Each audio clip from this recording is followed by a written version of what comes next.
Good evening, welcome to Flory Models. Here we go again. This is the sort of evening show. We were on in the afternoon with Steve. Now it's me and Hans are on with you tonight for the next couple of hours, making the last little push. Tomorrow afternoon, me and Steve will be on and Hans will be joining us as well, which is really sort of the final reveal for it all, to see how everybody's got on and everything else like that. So, how you been getting on, Hans? All going well? Yeah, doing pretty good. Just show this off. Just putting details on the turret. Yeah, looking fantastic. Got some lovely paintwork. Thank you. There's some. Oh, hold on. Let's do it this way. Yeah, you're okay. Let's see. The other way around. There's some antennas on there now. Yeah, just little bitty. Hard to tell on camera, but all these little bitty fine detail painting right now. Yeah. Then we'll start weathering it here. But yeah, I think the turret is almost there. Then we'll do some more tack worms on this guy. Yeah, absolutely. While we're talking, Yeah, that'd be great. Yeah. From me, I don't know which camera angle is going to work best here. Let's try this one actually, just for something a bit different. For you guys that were following earlier, we did this one, primed it in black. Then we came along and we gave it a coat of AK dark aluminium right the way over it, and then we went in with a red color, red sort of rusty brown color right the way over this, and we showed various different techniques for doing chipping and various things. Then I resprayed it completely blue, as you can see now, and then a little bit earlier on I was showing you really heavy scuffed in type weathering, just this type of chipping type thing. Basically hairspray technique, chipping fluid technique, it's roughly the same stuff, but different ways of taking it off. So this one we use just sort of water, cold water, and a very strong, my cut down chippy brush that I use for cleaning out my airbrush of all things. Scraped over it, nice big deep gouges. Then we showed on the front here, very light way of doing it. So we used a light, little softer brush, little movements, and we went round and showed sort of the browns and the various things all in there, literally just like that, as well as the silver coming through. So you can see sort of both levels of it coming right the way through. Then here on the top we showed different ways of doing it. It doesn't show up a million times brilliant on camera, but basically we started down here, very subtle chipping, very lightly done. This was actually done with a cotton bud, just rubbing very lightly over it just to come through. And then I was just showing that by using the cotton bud you can go through the layers a lot easier without going straight down to obviously to chipping and things like that. So we used it to do the browns, so we just took the blue off till we got to the brown layers, and then we showed if you carried on going through it you can do more chipping, various bits and pieces like that. And then on the back here we did some various chipping type bits and pieces, and on this side I was showing really the more subtle ways of doing it, again by using a brush and going over it very lightly, as well as doing that sort of warm down paint, not straight down to chipping, by using airbrush cleaner. And rubbing it gently over it to sort of wear through the paint, as well as going down through the different colours that we've gone down there through the before and everything else, and showing how you can sort of do wear marks at the bottom and all those different things. So that's really what we were doing with this one this afternoon, just to show a little different ways of all doing this type of technique. So it's a little bit different on every surface, but that was because I was showing you different ways of doing it. So tonight I thought we could carry on with it, and I'll show you a little about using pigments. Using pigment sort of enamels on there to hold it, and then to do sort of rust streaking and various bits like that as we make our way through this particular one. So as I say, it's more of a tutorial piece rather, showing different ways of getting the same effects on different surfaces as we were making our way right the way through this one. So I thought it'd just be quite an interesting way of doing it. As always, you'll be sort of joining us with your questions and various things, so keep posting them up as where you were before. Where are we? I want to go down in here.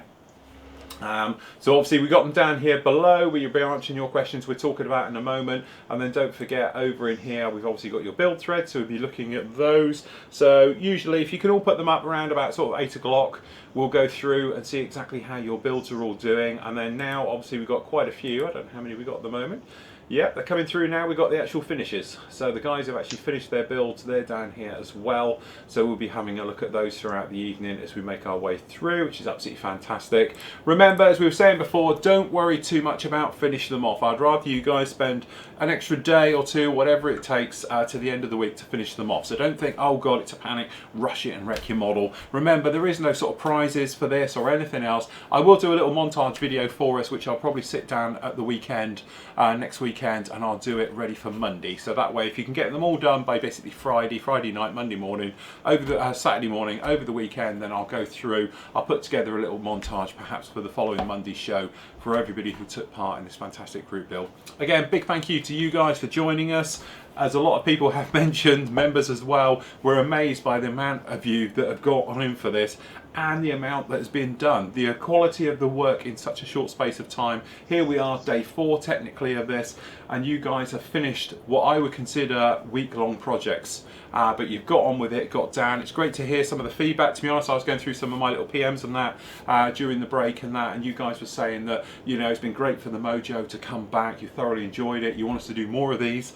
Trust me, it's taken our toll on us as much as it is you guys. We're absolutely cream cracker doing this, but it has been a lot of fun and thoroughly enjoyed it. So definitely, we'd like to do something like this again in the future. So if we have a look to see where we're going, let's have a look at your work first. Okay, let me just refresh some of this and we'll see what you guys have been up to over the last couple of hours since we've been away. So the Reaper, Adam, has been working on the Reaper. Where is the Reaper? And the Reaper is coming through and is in paint now. And the weapons fit going together. Good job on that one. Paintwork, hands are cut. There we go. Paintwork coming in. Decals going all on. Fantastic. The wheels. Prop. Nice little bit of metalwork on the prop. Getting the wash down in there. Just on those little surfaces. Pushing through. So great job on that one. And congratulations. Keep going. Dragon. We haven't seen this one, have we? The Dragon Lady. This is a new one just come in 7 minutes ago. Time to push on with that one. But there we go. Absolutely fantastic. A late entry. Great job on that.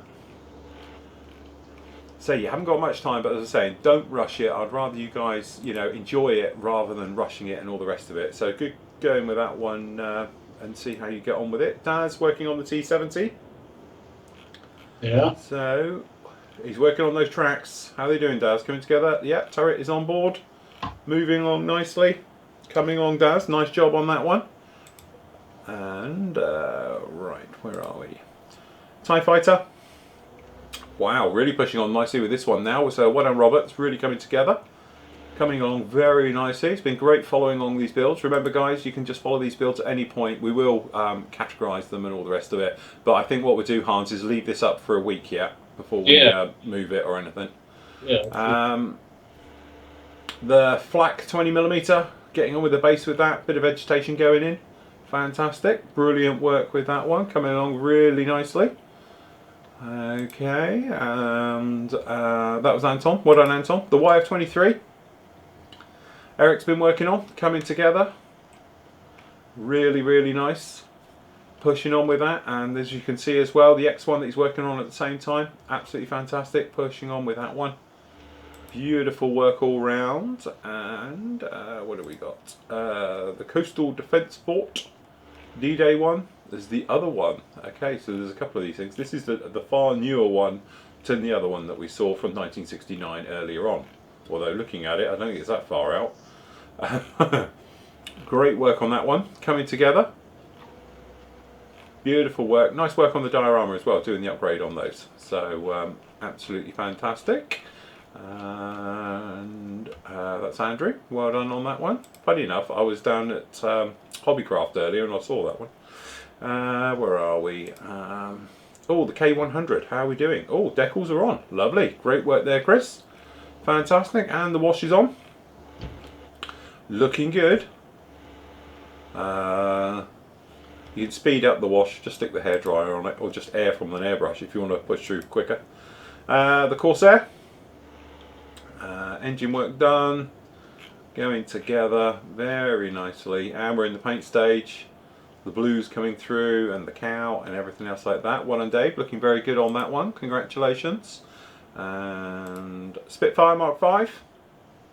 Fantastic. Nice one, Neil. Really came together, didn't it? Very nice job on that one. Congratulations. Final reveal. We'll go off and have a look at those a little bit later on. And what do we got? Cargo truck. Nigel, working on that one. Done the bed. fantastic. Very, very nice. Coming together, a real treat on that one. Beautiful work, looking very, very good. And where are we? Cargo truck, Typhoon. Look at that, coming along really, really nice. A bit of chipping going down in there, fantastic, beautiful work, nicely done. Great to see this one coming to life as well. So that's very, very nice. Well done, Jonathan, on that. The Cromwell. So that's where we were last time. So Brian's working on the Cromwell, got the painting stage going down in there, coming together, really, really nice. Getting the primer down on there, congratulations. Airfix. So this is Jan's one. A little bit of photo etch going down there in there as well, very nice. Going through, putting all that together, big old project. Lovely job on that, nice one there, Jan. And the patch is finished now. I do believe it got moved over, so yeah, absolutely fantastic, beautiful work, congratulations on that one.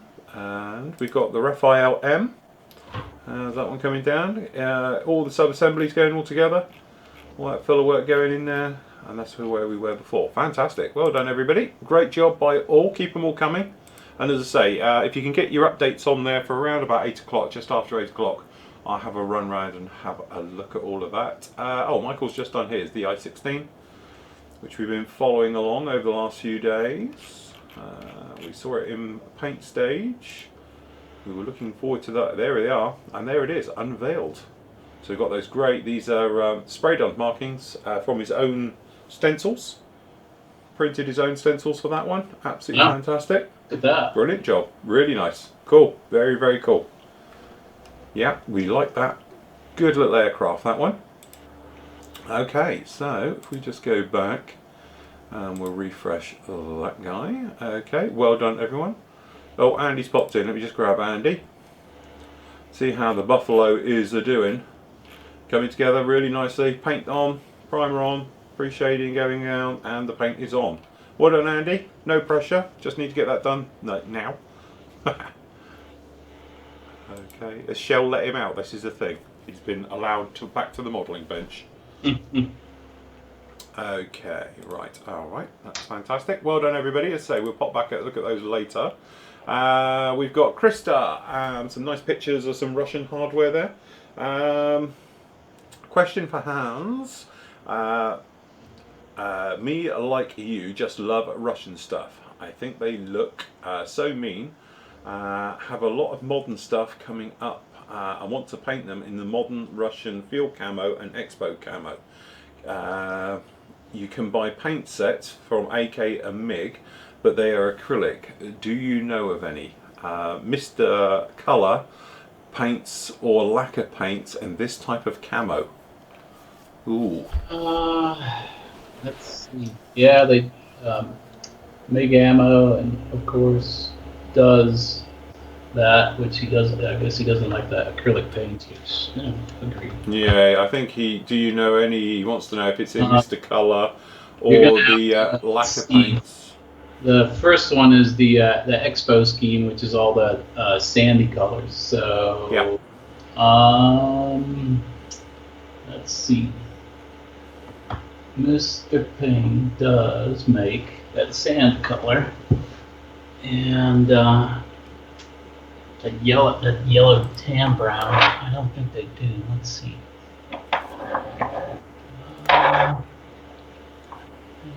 So I must admit, I did my Terminator in that camo scheme, but I used all acrylic. Yeah, I'm just looking to see. That's.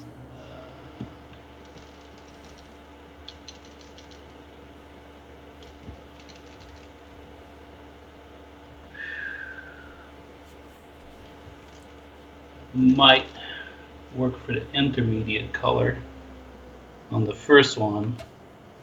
That would be, let's see, what is that? 216?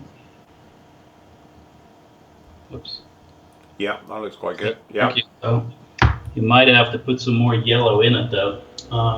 But that sand, let's see, what desert tan? Yeah, that's this one. Can I see that picture again? The reference photograph? Yep, sorry. Let's see. Yeah, so this Desert Tan, which is MRP 80, would be the lightest of the ones. Still a little more yellowish, I would think. Yeah, let me just come to you. Yeah. That would be the lightest. And then, yeah, see that intermediate color, the dark yellow. It's not dark enough. It's not yellow enough, let's put it that way. This would have to have more yellow. Just add a little yellow. I don't think Mr. Paint does that, though. And what's the other one? It's like a brown, right? It's like a... Yeah, it's like a black-brown on that. Let's see. Is it, how dark is that? Oh, yeah, it's almost black, right? It's all, yeah. So, I think there's one level. This is chestnut brown. Let's see, NATO brown. Let's see what that looks like. Yeah, I did. Let me just, hold on. So, I'm getting close. Yeah, for mine, where is my Terminator? Can't see my Terminator. There it is. It's going to ask for a part. Oh, it's not.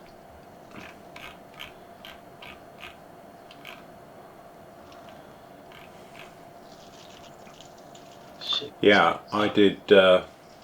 Yeah, actually, it looks black in there. The color call I was checking with mine. It was like that whole red color, where it's like that deep blacky brown color. That's how I did mine. It was this type of color. Yeah, here you go. This should work. Yeah. Ah, right. Okie dokie. That's that NATO brown. Yeah. You could add a drop of black in there, just to darken it up some more. And then this would be the light color. The light color. Got ya. Oops, sorry.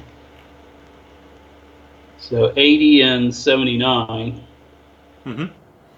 But that intermediate one, pretty tricky color. I don't think Mr. Paint really does, or Mr. Paint doesn't really have that. This is too, maybe if you add some yellow to it, 216, but that's the closest I can find, but that's probably not right. And then the greens, that's the new Russian. Let's see. So that's that. So that's the green. So the black. It's black. Which is Mr. Color does do a NATO black. I wouldn't shoot pure black. Yeah. So NATO black, MRP 77. Be that one. And then I don't think I have that really. I want to call it. It's like a creamy white, is what that is. I don't have that in Mr. Paint, and I don't think they make that. And then the green, I've had really good luck with. Where did it go? Let me find it here. It's hiding somewhere. Oh, there it is.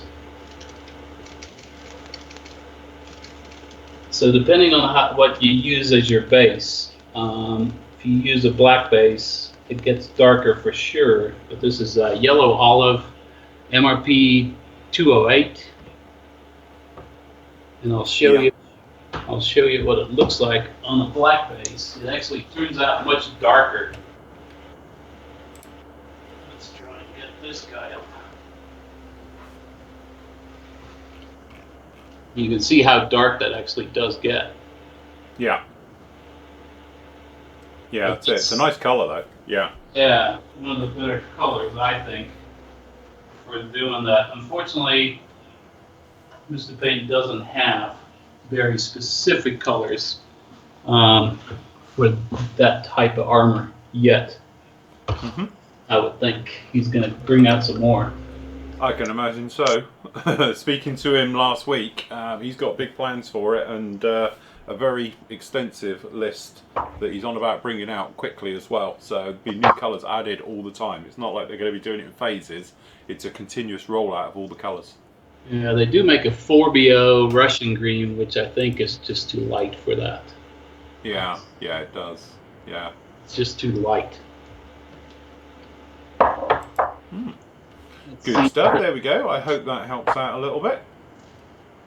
I must admit, I would like to do my T. I've got the T90 down there, the main one. Always quite still fancy doing that one. And I've got the modernised one as well.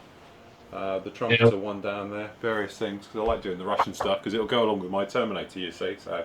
Yeah. And I might even do it in that colour scheme as well. So I've got both in the Splinter, sort of, you know, the sand ones. Yeah, I'd love to line. Yeah, we'll get through with those. Okay, Darren McQuinn says, evening all. I think I was this was asked already when I was reading one of the threads, but rather than try looking back through all the shows, I thought I'd ask again. What is Hans's blue work surface? What is it? It's just a poster board. In the U.S., there's a place called Hobby Lobby, and they're all over the place. And it's just a thick cardboard. Comes in all sorts of colors, actually. Let me grab one again. I just like them because I can just switch them out real quick. It's just a poster board is all it is, you know. And as soon as they get dirty, I just pull it and put a new one on. They're about, I think they're about like, what are they? Well, it just tells you what size it is. My sizes that I use is 22 inches by 28 inches, or what is that? There's reading upside down here. 56 centimeters by 72 centimeters. And I think they're like $2 or something like that, so it's a pretty cheap investment. Keeps my desk nice and clean. You know, there's a plexiglass underneath here. I got you. Yeah. Which is pretty easy to clean, but you know, just for taking pictures and stuff, it's better. Have a nice blue background, but they make a black, a gray. They got some greens, of course. They got oranges and reds and all that stuff. So hopefully that answers that one. It does. John Kiddia says, hi guys, hoping to be watching, depends on my internet connection as it's playing up at the moment. I know this has been discussed at length, but what in the opinion of you guys is the ideal technique for air pressure for spraying the new Johnson's floor care? I've used the old milky stuff without too many problems, but I can't seem to get consistent finish with the new stuff. Again, it's one of those things. It depends where you are in the world, humidities, temperatures, and everything else like that. Wind direction, air pressure. But yeah, personally, I'm probably spraying it at.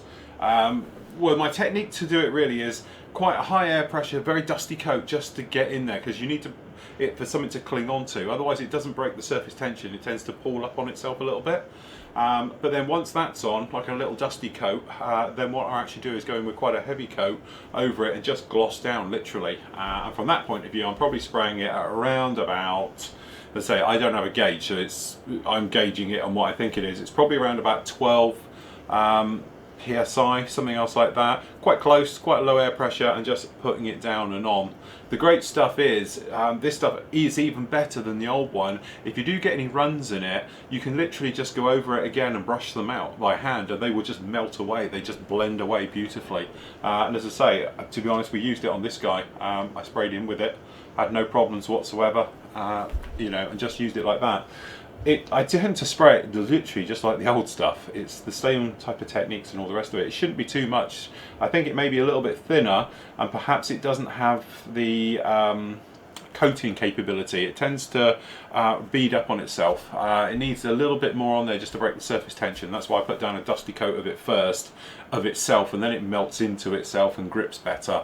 That's the only thing I found. If I've tried to just spray on quite a heavy coat too quick, it tends to bead up on itself and doesn't flow. You get little patches where there's none on there at all, and stuff like that, but that's all.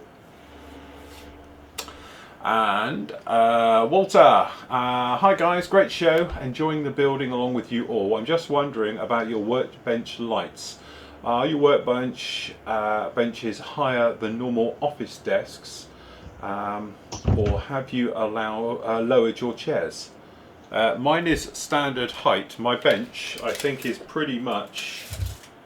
Mine stands at 77 inches, or sorry, 77 centimeters. Inches, Christ, I'll be standing up then. Or 77 centimeters, or 30 inches. That's my height of mine. My chair is just off of being full height. It's down one little bit. Is that? Which is you're about the same height as me. Yours is a bit higher than mine then. Yeah. So this one's a little higher than Phil's. Maybe it's at, what did you say, 70? What was Mine's it? 77 centimeters, about 30 inches. Mine is. I think I set mine up to be 30 inches when we did it. Yeah, it might be at 32 or so. This is an adjustable. They're storage units, basically. Big old metal bars that you can just raise up, up, up. There's like little markers or little slots here. Yeah. And I just picked one that was comfortable for me. That's a little higher because I tend to constantly lean over like that.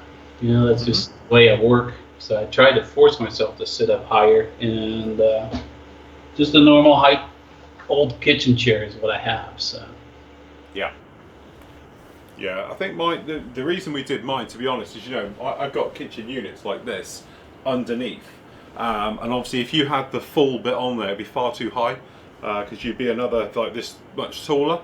So we didn't use those, and then on the bottom I've got 2x1 all the way around each unit underneath every cabinet, just so the doors can open, so it's not scraping on the carpet. So that's literally why we ended up at this specific height. There was no right or science behind it. It was just what worked when we laid everything out and we built this entire units and put them all the way around. So it wasn't done for a specific work requirement. Although that said, I would prefer to have a bench higher, and like we were discussing on last night's show, in some ways it would be nice to have one of those benches that can go up and down in height, the electric ones, because if I, you know, notoriously, like me and Steve, and even we know Hans's as well, we're a bit old and buggered because our backs have had it, and like Hans feels it a lot in his neck as well because he's a real lean over type. But the thing is that if you were stood up, I wouldn't have any type of back problems at all, because all the time I'm upright, I'm fine. It's when I sit too long, I have trouble with sciatica and all the rest of it comes in. So yeah, from that point of view, I think it would be nice to literally have a standing desk where you could stand a model and then just press a button, the entire thing lowers, and you could sit down for some perhaps more detailed work when you do need to, you know, perhaps have your elbows on and take comfort as you're working on small details. But generally, you know, stood up I think would be far more healthier working wise. Yeah. Lewis. Hi, I'm a new subscriber. You are, and he's been a member a day, and this is his first post, so welcome Lewis, great to have you here. I'm a new subscriber and finally had the time to start modelling again after about 4 years. I have a huge stash, mainly sci-fi. I broke open the tools and was looking for some models to start building when I overlooked the paint situation. I'm mainly using Tamiya, but I need to start again as I have dried out so much. I have to buy paint. I have to buy a paint system from scratch. What brand do you recommend? I need the whole lot: primer, washes, clear coats. Many thanks, Lewis. Tricky one to answer, because the usual thing is if you ask 10 guys, you're going to get 10 different recommendations, because paints and things like that are like cars. People have their specific manufacturers they know and trust, and you hear horror stories. Another guy will say they're the best thing ever. I can only advise you generally. My advice would be, are you thinking acrylics or enamels, as in lacquers and things like that? Okay. Recently, from my point of view, I have used acrylics solely for the last well, almost 16 years now. This year I changed and I've moved over to lacquers. Or enamel based paints, hot paints. Originally I was with acrylics from a health point of view.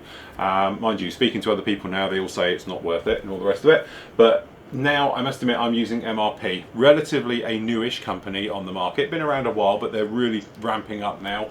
Beautiful paints, very easy to paint, easy to sort of use in general, different effects, they mix well. I've yet to find a downside with them.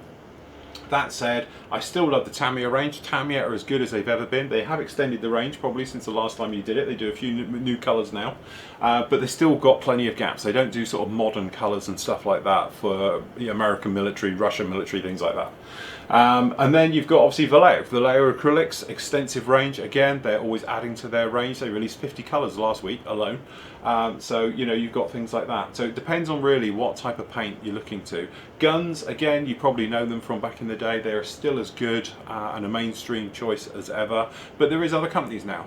You've got about 6 or 7 other companies now that have jumped on with it. You've got ACAM paints or ACAM paints. You know, people seem to love those. They work really well. You've got the, what they call Hategawa, or no, Hataka? Hataka. Yeah. Hataka, that's the ones. Relatively a new company again. They're releasing an acrylic range, got lots and lots of different colours.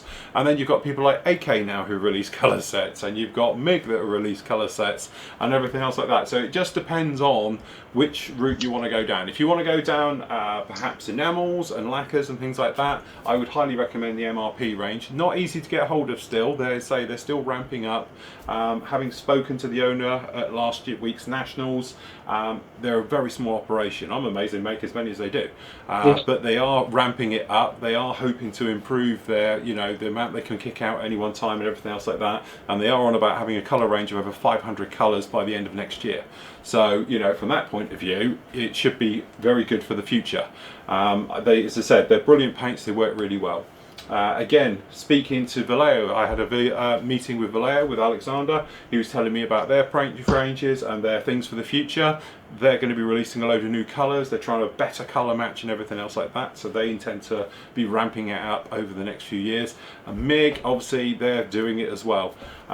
You are literally sport for choice. It just depends which way you want to go. But if you start from scratch, if you've got money to burn, then yeah, knock yourself out, go down the MRP route. You'll never regret it. If you're more into your acrylics, then obviously Tamiya are as good as they've always been. Vallejo and Guns would be my recommendations, either of those to go through. But perhaps because you're sci-fi, you can get away with using the usual things, the off-white colours, the greys, the various things like that. If that's your chosen path to go down, then Tamiya are still as good as they've ever been, you know, and perhaps go down that way. So yes. But good luck with that. Nice to have you here. Remember, no such thing as a stupid question. There's just one not being asked. That's the point. Okay, so David Hunter is still working with this. Hi guys, watching you on my 49-inch smart TV for a change. Really good to watch in 4K. I've done too much to the A350 today, out with the family, where I bought my son a new joystick for the new X-Plane 11 demo, which he's loving. Do you know what? I haven't played X-Plane in probably 10 years. Anyway, that's the first coat of the grey primer on the A350. I've got a few places, places that will need attention, but overall I'm quite impressed with the first pass of primer. Very nice, looking very, very good down in there.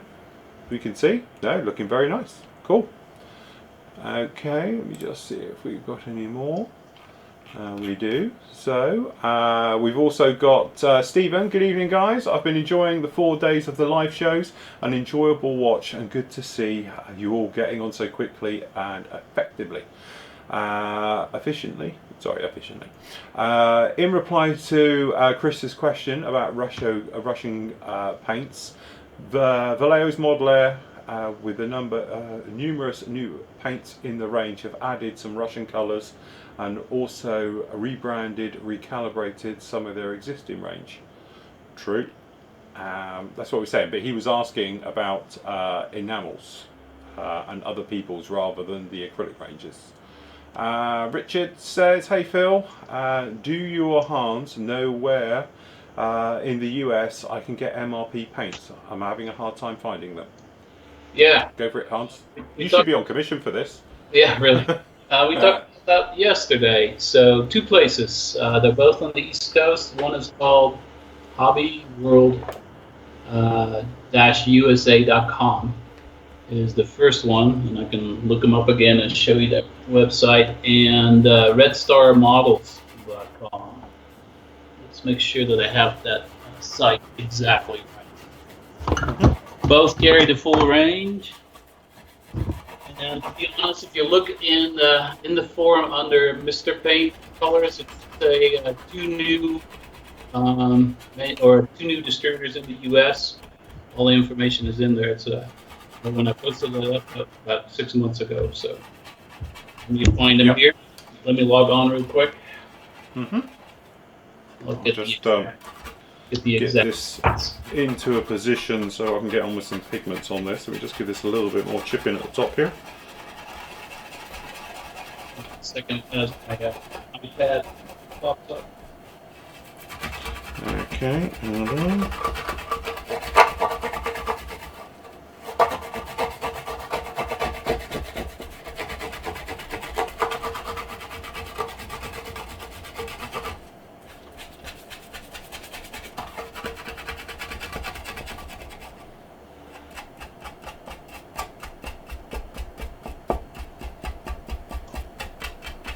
That's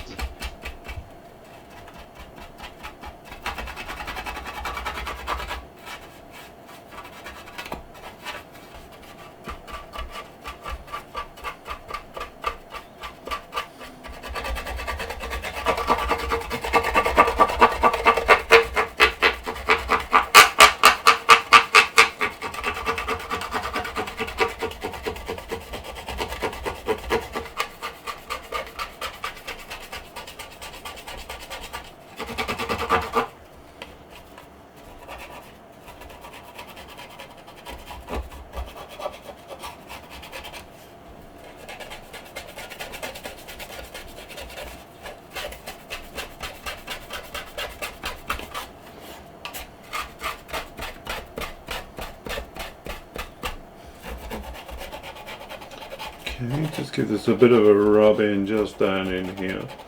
I'm just trying to blend all the weathering in a bit more into itself. see get that. hobbyworld-usa.com. Hold on, mate. I'll just make you full screen. Hold on 1 second. Oh, wrong. Wait. That's it. That's the one. Pause there, everyone. So there's that What you one, need. and then the next one.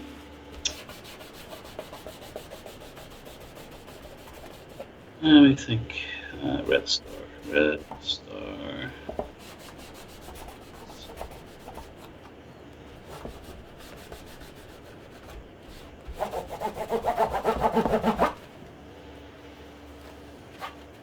There we go. Very good. Yeah, got it. Fantastic. There you go. Yeah, those are the two guys to go through. Yeah. As a matter of fact, Hobby World USA does have a sale going on right now through Sunday. 20% off. So a jar that's normally $7 runs you $5.60 shipping, I think. Runs about $7.95 to about $13, depending on how many jars you choose to pick up. See, there you go. So get in there quick with your orders and you'll be good to go. Alright, let me just give it a little more of this just in here.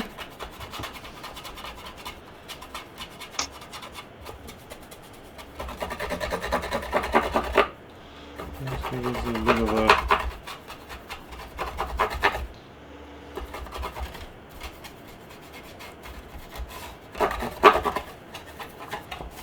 Okay. So,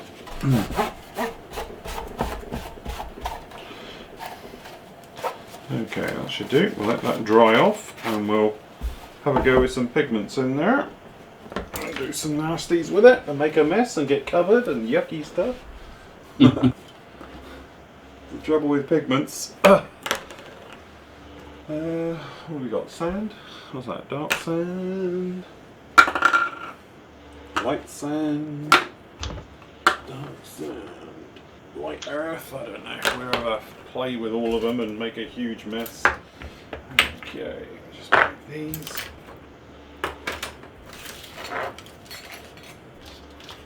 Move all the stuff out of the way. Okay. Right. This. Ugh. Okay, so what we're going to do here is just have a play with some pigments at different things. So what do we got? Dark. Let's do my favourite. Okay.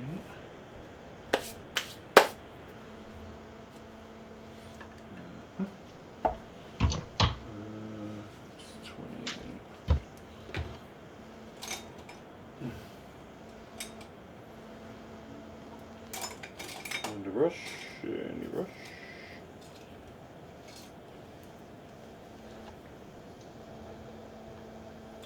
And let's give this a clean.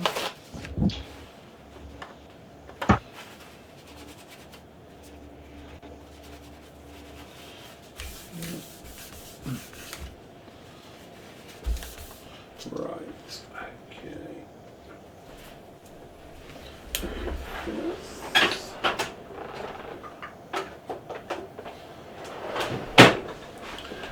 Okay, we got some pigment fixer, but let's face it, it's just enamel thinners.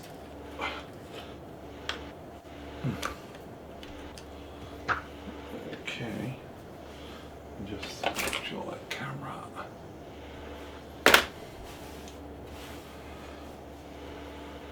So what I tend to do is I'll pick up sort of a brush full of thinners and then I'll rub it all off.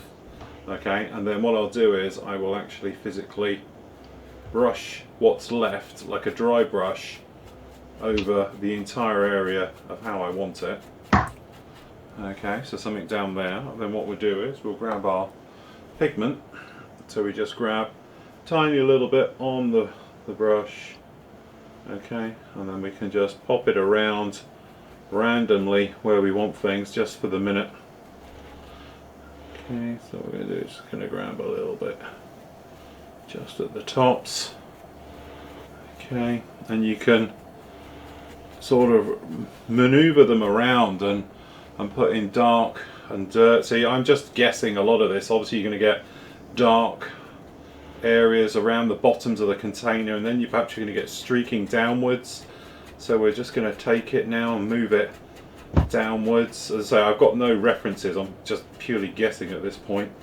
Okay, and I'm just trying to make shadows and darker areas in areas I think I'd have it. So I'm just guessing that you'd get it up here around the sides, perhaps in these recesses, which is something we'll come back to afterwards. And then what we'll get, a bit of tissue in there, I'm probably thinking, again taking off the brush, we'd probably get it down the bottoms. Okay, so I'm just going to take some, I'm going to put it along the top, the pigment, which is fixer, which isn't pigment fixer at all, it's enamel.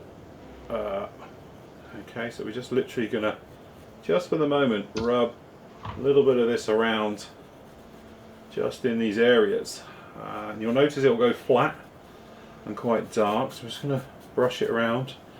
And I'm just going to take it a little bit down, and then we're going to do the same just down on this bottom. And I say this is the dark, sorry, the medium earth colour. So I'm just sort of guessing at the moment. We're just building up in these areas, and then as I say, I'm taking a little bit on the brush, and we're just going to do some downward swipes in the recesses of these areas. So we're sort of dragging it from these top areas and pulling them down. Okay, and then it just gives us a sort of streaking effect, and hopefully it'll attach somewhat to the other areas, like in the actual recesses in, and then it catches on the chipping surfaces and all these things like that. Okay, and then we can dry brush once we're over the top to sort of clean off the external, so it's more in the recesses. Okay, so we're just going to grab a little bit more thinners just down here at the bottom, and we're just going to wet it and trying to get it to pool a little bit just in these bottom areas. And then again, just grabbing from the top and pulling down with this sort of semi-wet brush.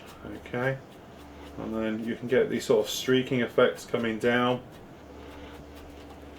as we're making our way across Okay, and these will dry back a lot lighter, so don't panic too much. But what we're trying to get down at the bottom here is like almost like a tide mark of dirt and grime that might accumulate on the lower halves of things.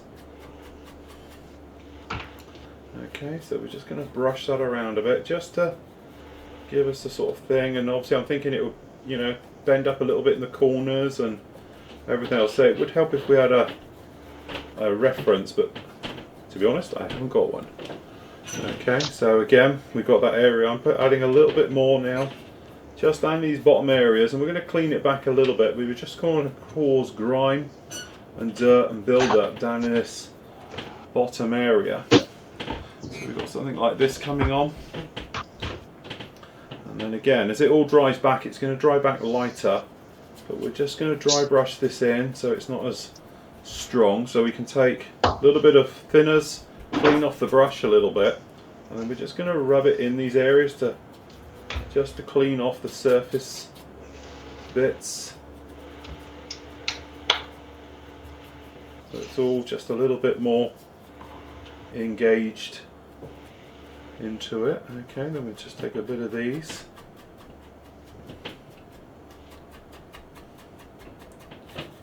Again, I'm just blending.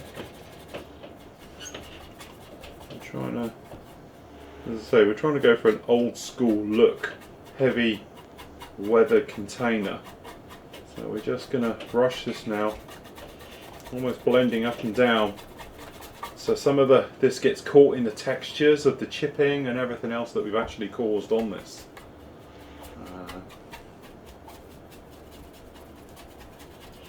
Okay, so it's just a case of sort of blending in. So there we go, that's sort of colour one, just down in here, and then you can take other colours. So from our point of view, we've got a little bit of a rusty colour there, we've got dark sand. Let's take a little bit of light sand to try and give it more of a dust look to things. So again, we just pick up a little bit, knock it all off, and then down here we've actually got, you can see this little wet spot, so we're just going to pop it in there and it'll all cling to the brush a bit. So there we go, got a little bit of dust on here now, and you can just pop in as if this is more dust going in, but also it's going to clean as well. So pick a little bit more of this up, and we're just going to try and maneuver and mix and just make this a little bit more dusty looking, because it will lighten this slightly. And again, I'm just going to flick over it. Not too much, just to try and make a tide mark, if anything, where it looks like, you know, you get the grime build up at the bottom, but we need to sort of just blend it so it's not quite as strong. Okay, and then, as I say, don't over fill everything, but we're just trying to make a sort of grimy dust type of tide mark all down the bottom of the container. And then perhaps we'll take a little bit, just sprinkles on, knock off, and then we'll blend. And we're just trying to convert some of this dust colour to slightly more dusty colour.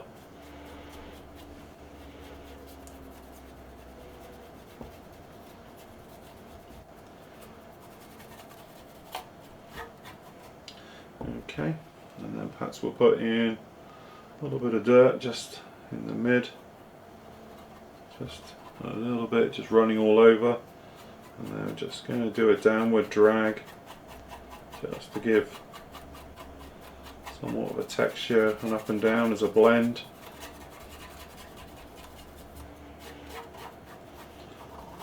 So it's sort of not everywhere.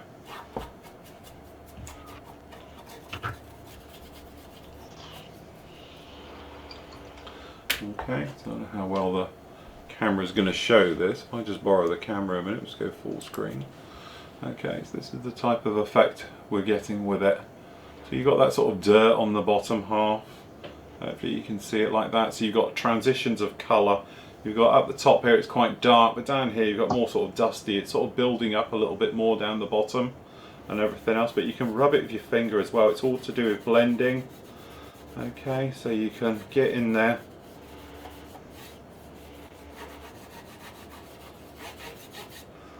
Okay, and you can sort of weather it down and give it a real dirty, kicked in, to be honest, weathered look to it. But it's a case of mixing the sand dusts as well as, you know, we've got light earths and other colours, but you can sort of mix them together, and you know, we just try and come over this a little bit more, you see, to really just weather in and dirty up and everything.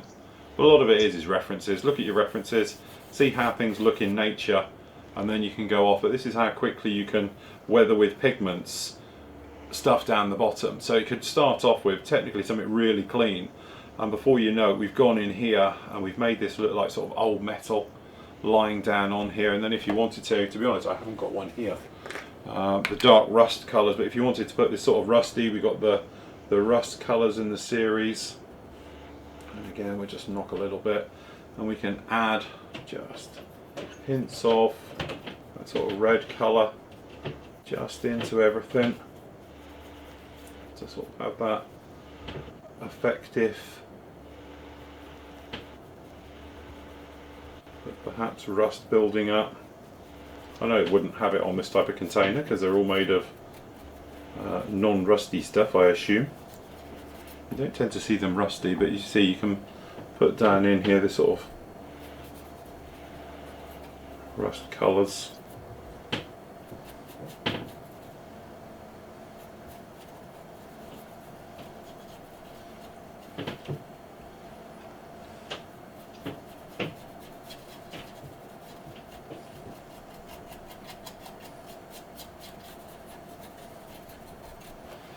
Okay. Really, that is it. It's not as difficult, I think, as a lot of people worry about using pigments and how they're going to use them and all the rest of it. And if you wanted to do sort of rust streaking, I know technically you probably won't get it on here, but you can do this thing of like pick an area. Okay, so we've put on a wet spot just there. Then we'll pick up, using a smaller brush, a little bit of pigment, drop it into that area, let it leach in to the surface and just drag it down.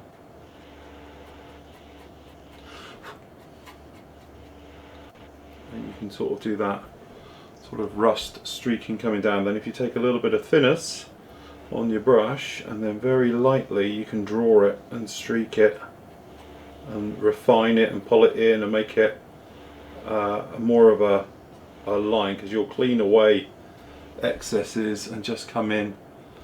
That's a bit difficult on this camera angle to see it. Okay, so you can just build on the layer.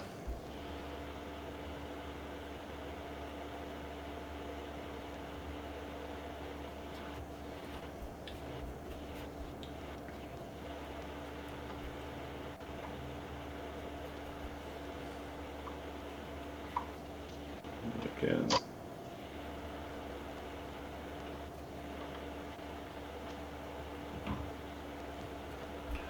You can just sort of come in with it like that. And the same thing you can do with other colours all around it. You can. It's pretty cool.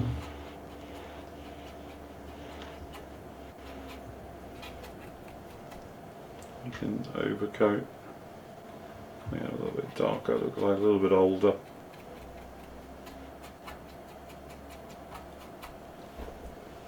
Okay. And literally that's it, and as you can see, as this is drying, it's coming more natural looking. Okay, and all those things, and then say you've got it up in here. Then if you wanted to do sort of streaking techniques with it, just grab a bit of this, as we've shown on lots of things. But if you wet the area first, you want to streak. Okay, then we'll grab a little bit of the lighter stuff, and then we can.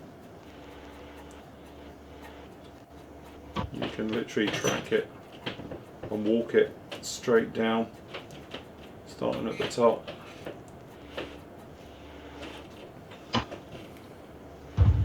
You know, that's if we have one here.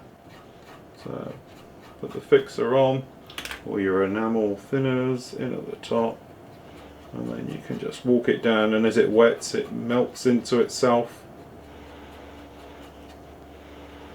And again, it all leach in. You can come up with sort of streaking and various things, and if you want to refine it, tighten it up, just grab some clean thinners on your brush and just literally work it. You can take it from each side here and we'll make it a little bit more refined, thin it out on the bottom. Use clean thinners, brush it all off your brush, and then you find you can wipe this stuff around and you can take it.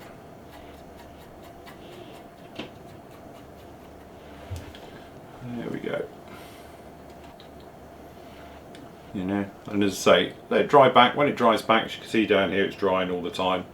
You get some nice, cool, little different things going on with it, exactly where you want. And that's it. And of course, you can use them dry or wet. So up here at the top, for instance, we're just going to put this on dry, so you can just put it in. It beds in the panel lines and it sticks to the surface.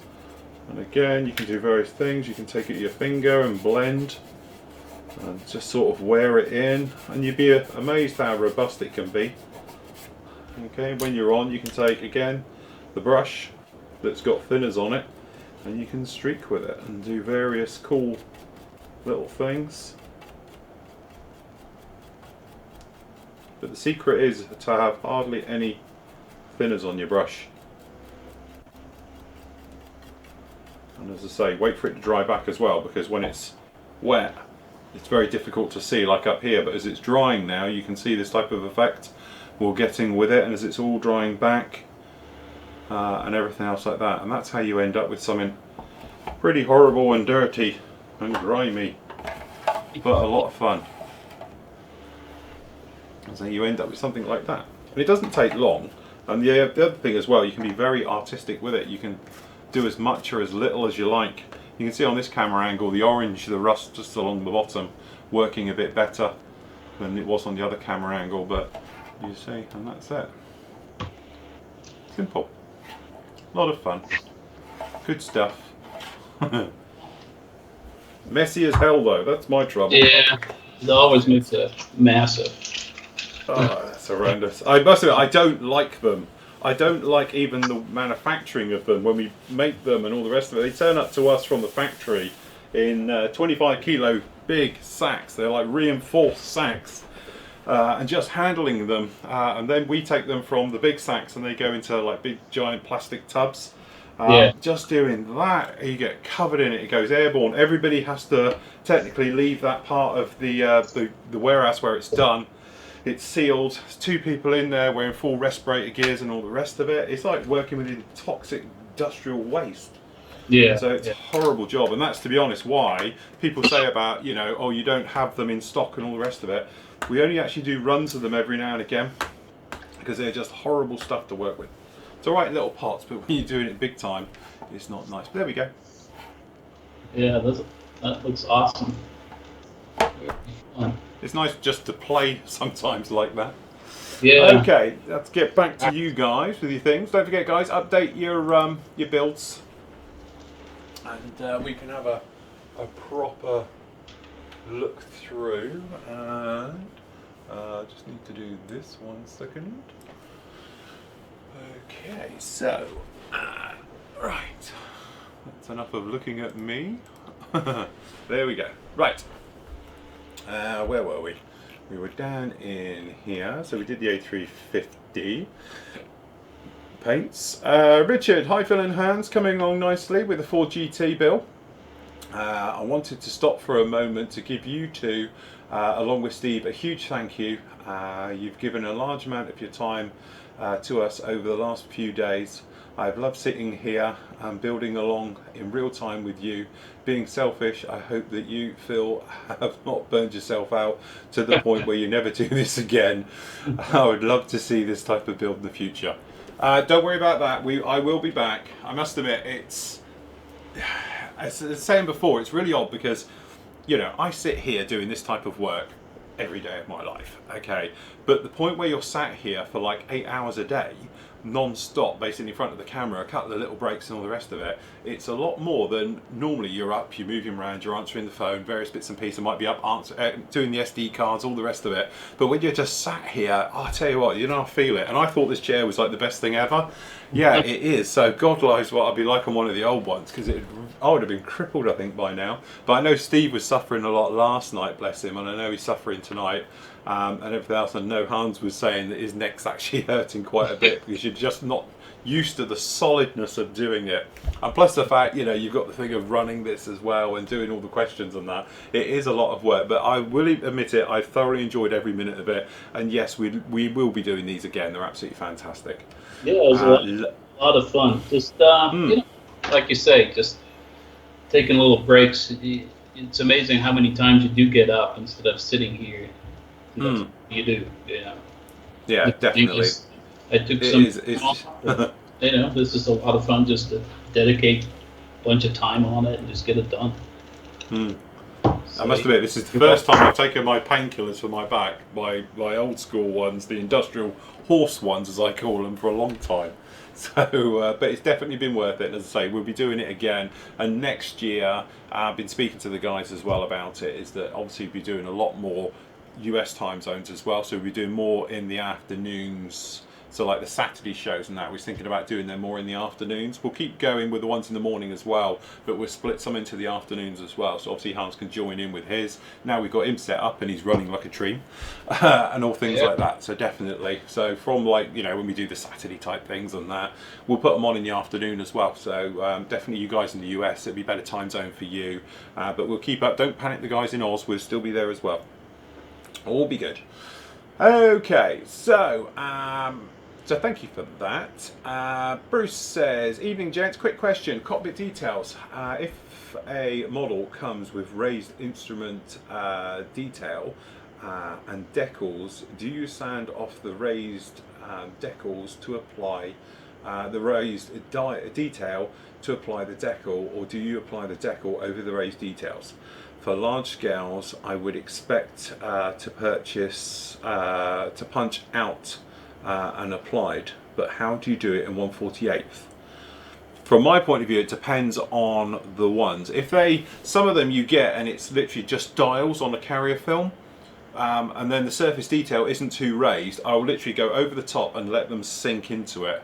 If they can. You're right, if you're doing anything bigger, I'd punch out the dials as well and then put them in as separates, which we've done in the past. I did it to the Typhoon like that. But if it's just one of those ones where it's just dials and it's all clear carrier film, then I will literally just put it over the top and let them sink into it. If it's one of those which has been, you know, it's all the instrument panel, I would probably be more inclined to sand off the details and put them in. But if I'm to that stage, the chances are I'll go for a colour photo etch replacement instrument panel. Hans, what about you? How would you do it? Yeah, I would say I tend to go the easy route, right? I love my aftermarket stuff, and just you know, the photo etch details are always good. But to answer the question, I would punch out the decals in 48. Yeah. You know, just on the paper, just use a puncher. The other day I saw it's like a leather puncher, you know? Yeah. They have like little holes for making belts and stuff. Yeah. That's really, really well. And just punch them out and then put them in the raised detail, and then just solve a set, let it set overnight. If it still doesn't set all the way in, use some X28. Yeah. They'll sink it down. Off you go. Definitely. Cool. Yeah, brilliant. So yeah, personally, if I'm into that realm, I would go down the aftermarket route every time. I've always said, people often say to me, Phil, what would you recommend as an upgrade? You know, I want to upgrade it. I always say, get a colour photo etch set for the cockpit, because I think they look beautiful, and usually a resin replacement injector seat. Good job. Okay, Neil says, sorry, that was Bruce. Thank you, Bruce. Neil says, I was thinking about Black Friday this morning. What do you guys think is your biggest bargain of the year? Also, what does Hans do with his completed kits? Biggest bargain of the year? Nothing. I haven't bought a thing. literally not a thing. To be honest, I even went down to Hobbycraft today for my sole purpose of buying some paints, because I need two paints. I need XF85 black, the Tamiya rubber black colour, and I needed, what was the other one I needed? I can't remember what it was now, something else, one of the greys, and they were both out of stock, so I haven't even bought paint, which is sad, so nothing for me. Bought anything, Hans? I bought me a bunch of Mr. Paint from USA. I should get a sponsorship from these guys, you know? I think you should, yeah, you're definitely on a roll with them. Okay, and what do you do with your completed kits?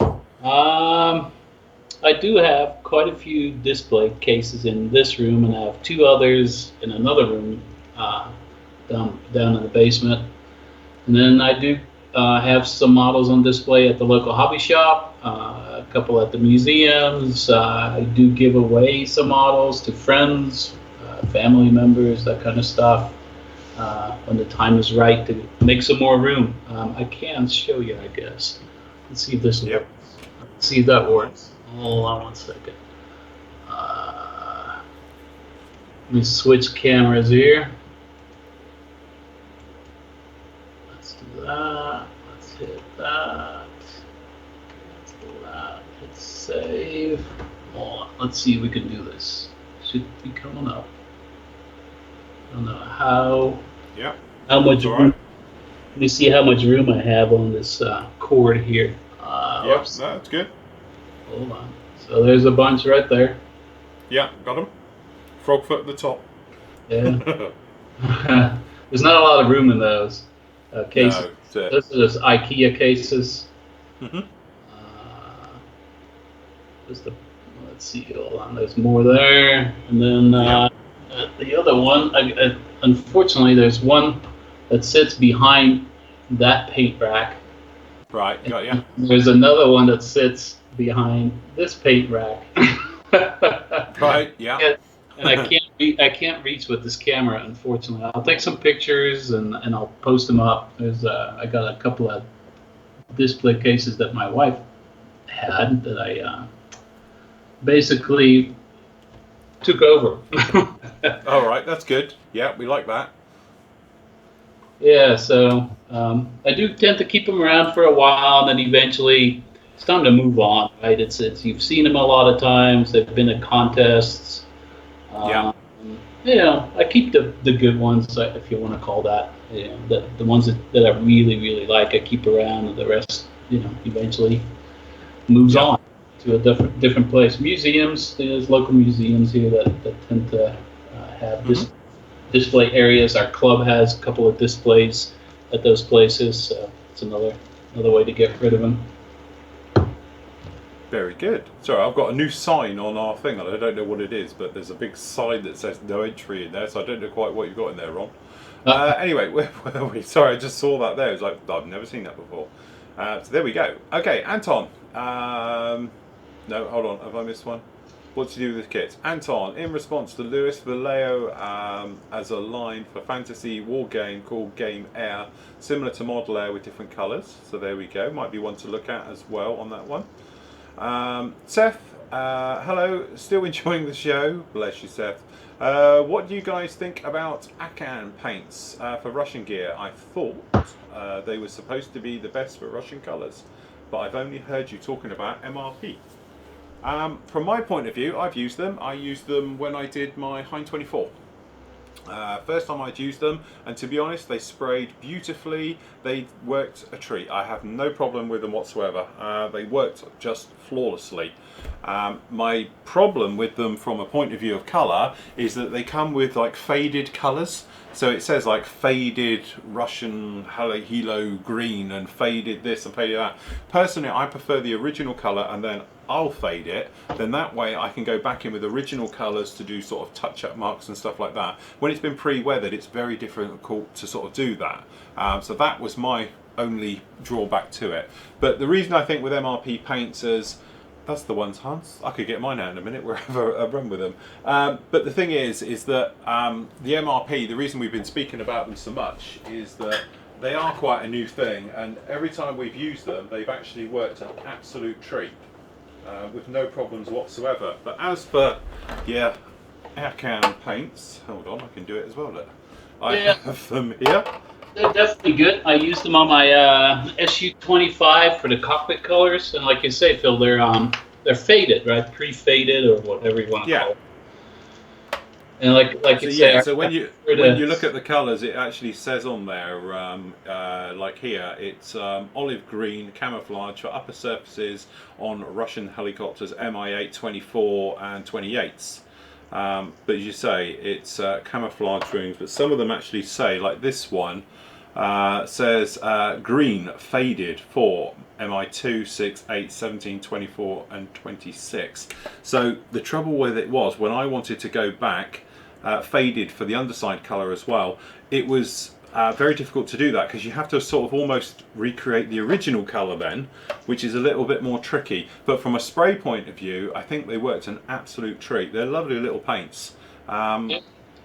You know, I can't, there's nothing wrong with them at all, but as you say, these are great for Russian stuff. I think the reason people say they're the best is that they're the only true Russian colour acrylics at that time. If you wanted certain colours, the only way you could do it was get them in enamels. Now Akan come along and now they do them in an acrylic, and it's absolutely fine. So if you are looking for Russian colours, that's the way to do it. The only trouble is, in the UK, they're very hard to get hold of. I don't know what they're like in the US, but the only place that carries them that I know of is called LindenHillImports.com. They're on the East Coast. Yeah. That's where I got mine from. He has the whole full line. Akan also does these little pre-packaged color schemes. You know, that's right. Yeah. 5 SU-27, the mill helicopter ranges. So he does carry them. I think, I don't know, from my point of view, they're a little bit fragile.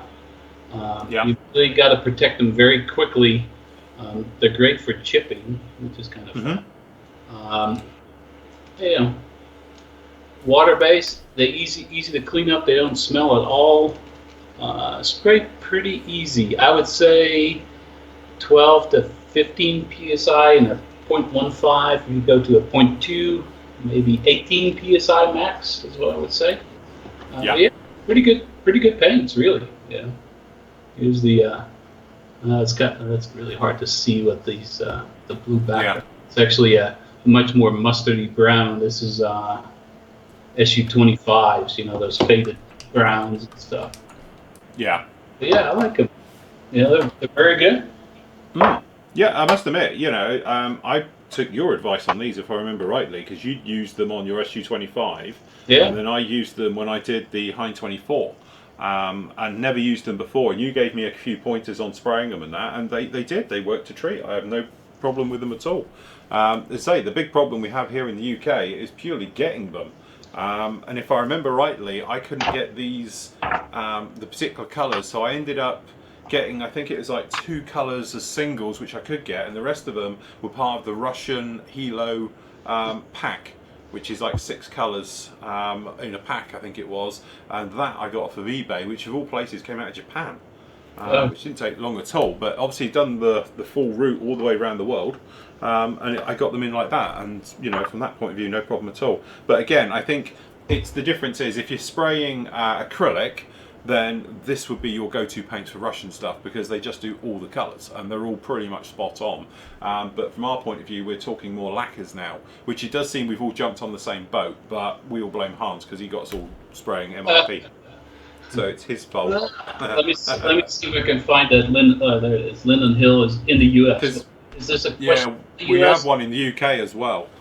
Okay, yeah, so these guys, let me just double check. I haven't been on their site for a while. Let's see.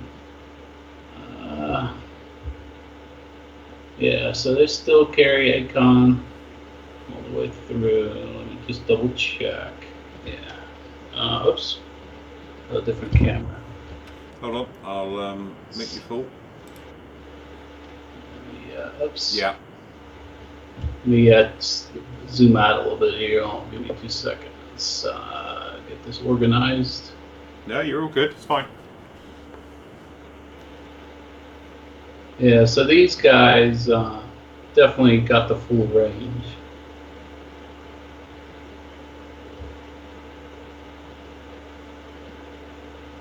All right. But Yeah, yeah, cool. I like There's them a lot, and you know, like we keep talking, like a lot of folks say, what kind of paint range or what would you recommend? You know, as you can see, Phil has a whole bunch of different variety. I got what? I got white ensign. I have some life color. I've got Akon. I got zero paints. I got Via. I got some leftover Model Master, mostly the metal ranges.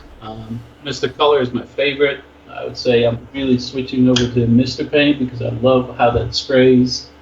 I have MIG, ammo, AK, you know, so there's always all these different types of paints that you use, and you just kind of, you know, detail painting, acrylics is really easy to hand paint, I think. mhm. So it all depends. I just don't think there is a one easy or the best paint out there. It's the same story with the airbrushes. There's only one airbrush. No, there isn't. You got to learn to just use it, practice, you know, over and over again, you know.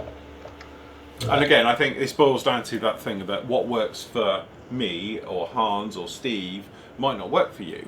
But there's no right or wrong to this. The hobby, I think, you know, one of the things I was on that rant the other week about idiots in the hobby, you know, the naysayers and all the rest of it. I think the biggest thing that comes out of this is that there is no right or wrong. You know, it's just that these people tend to be a little bit more opinionated and are trying to tell the world this is how it should be. Everybody should be doing this or everybody should be doing that. No, there isn't. You know, I've been doing this long enough, and I'm, you know, as you say, for the last 20 years. And I've seen stuff come, I've seen stuff go. You know, it's like black basing. I've seen it come around once and it was the big thing and everyone jumped on it, and I saw it go because then pre-shading became the big thing and everyone went on it. But there's no right or wrong at the end of the day. It is whatever works for you. So, you still there, Hans? Yes, I am. I just put it Sorry. on mute. I got my. Oh, right. I thought I'd lost my sound had gone completely. You just I got dead. quiet there for a minute. It's all right. But yeah, and that is the point. So, you know, like you might see us with my paint range, and you see Hans's paint range, you see Steve's paint range, and all the rest of it, and what you use. Don't just be there, well, look, because they've got it, I've got to get it, because you don't. At the end of the day, if you've got a paint and it's working for you, I would say stick with it. Yes, have a try of a bottle of paint, but certainly don't go out and buy 400 quid's worth of paint like I did on just because I've got it. Because as I say, it works for me, it might not work for you. You might prefer acrylics. Acrylics have a big plus over using an enamels, especially when it comes to weathering. If you wanted to be doing what we've done here today on this container, I wouldn't dream of using enamels because I can't use a chipping technique on an enamel.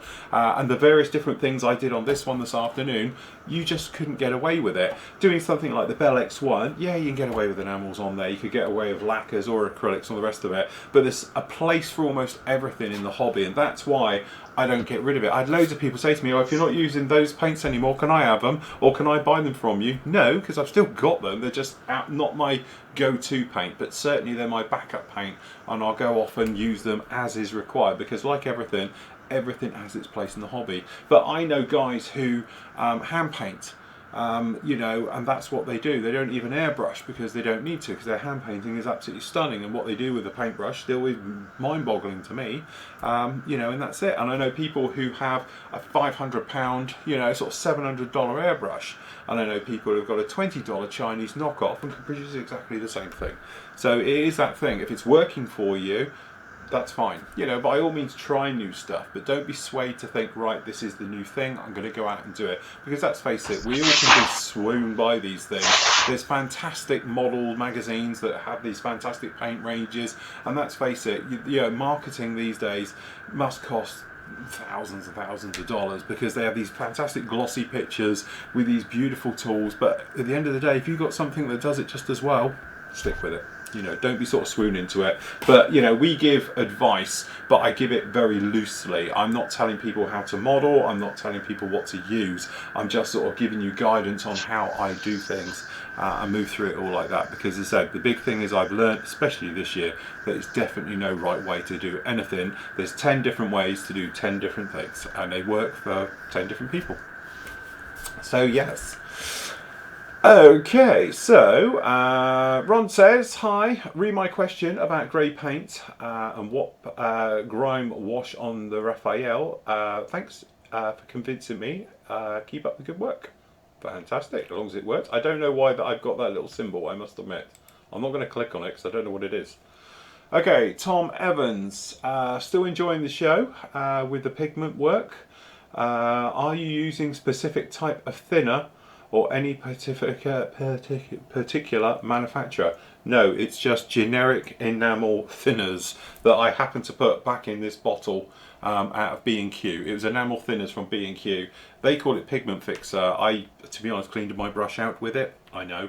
And then because it's in this little bottle and it's on it, I just tipped it up and filled it up. I didn't fill it up, it's just got a dribble in there, and I tend to use this because I know it's got enamel thinners in it, but that's all it was. There's not any specific. You can get low odor version. To be honest, I don't think this is too. Yes, it is. Okay, that's definitely thinners.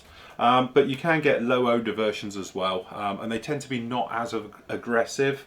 So when you're putting them on, like something like we've done on here, which is actually drying down very nicely now, as we're going in here, you can see on this one. You know, some of them, they will sort of etch a little bit into the softer paints, especially if you're using acrylic, even though it's an enamel, and we know enamels are safe over acrylic, but it does go in there. This one isn't too bad, it just sort of sits on there, but to be honest, enamels are enamels. That's why I sort of used it. The only thing you want to be careful of, I know some people, and I think Steve mentioned it earlier as well, about using X20A as a fixer. Just be careful if you're brushing that over here unprotected, because this hasn't had a clear coat or anything. This is just straight neat onto the actual surface of the paint. So if you was to be using X20A, you might end up softening the paint and causing a bit more of a problem. Okay, so you want to put a protective coat down first and then do it. But the great thing about enamels is that they don't attack the actual acrylic, so you can actually paint the thinner right over the top and it won't affect anything. So that's what we did on that one. But as you say, it's just a, you know, it was a quick little demo to show you that, you know, you can just chuck them down and mix them around, and they're quite a lot of fun. And things like that. But that's all I did. I must admit, B&Q's own, which is your local hardware store stuff, so don't panic too much about that. Lewis, hi, and thanks for the info. I think the Valleos are the best option for me to start with, just for the availability and choice. Plus there is no problems with reactions and stuff. No, you know, the great thing is about the black top, which is Model Air, they are very, very safe. They're very forgiving. They're quite a soft paint, as we spoke about earlier, but to be honest, I sprayed with them for nigh on 10 years and never had a problem before I switched over to MRP. But as you saw today, we used them on this earlier, so you know, I still use them. They're still on my rack and everything else, and to be honest, they've come out with some great colours recently, so go for it. Adam, hi guys, interesting to hear you were down at Hobbycraft today. I went to the one in King Staten this morning. Do you know what? I was there this morning, Adam. Literally, I was there at 10:30 this morning. I guess that was the one you went to. Anyway, do you know what Tasakawa 132nd kits are like? I'm interested in their Hellcat. That appears to be quite cheap, so I don't know if they're any good. Also, do you have any videos of your workshop?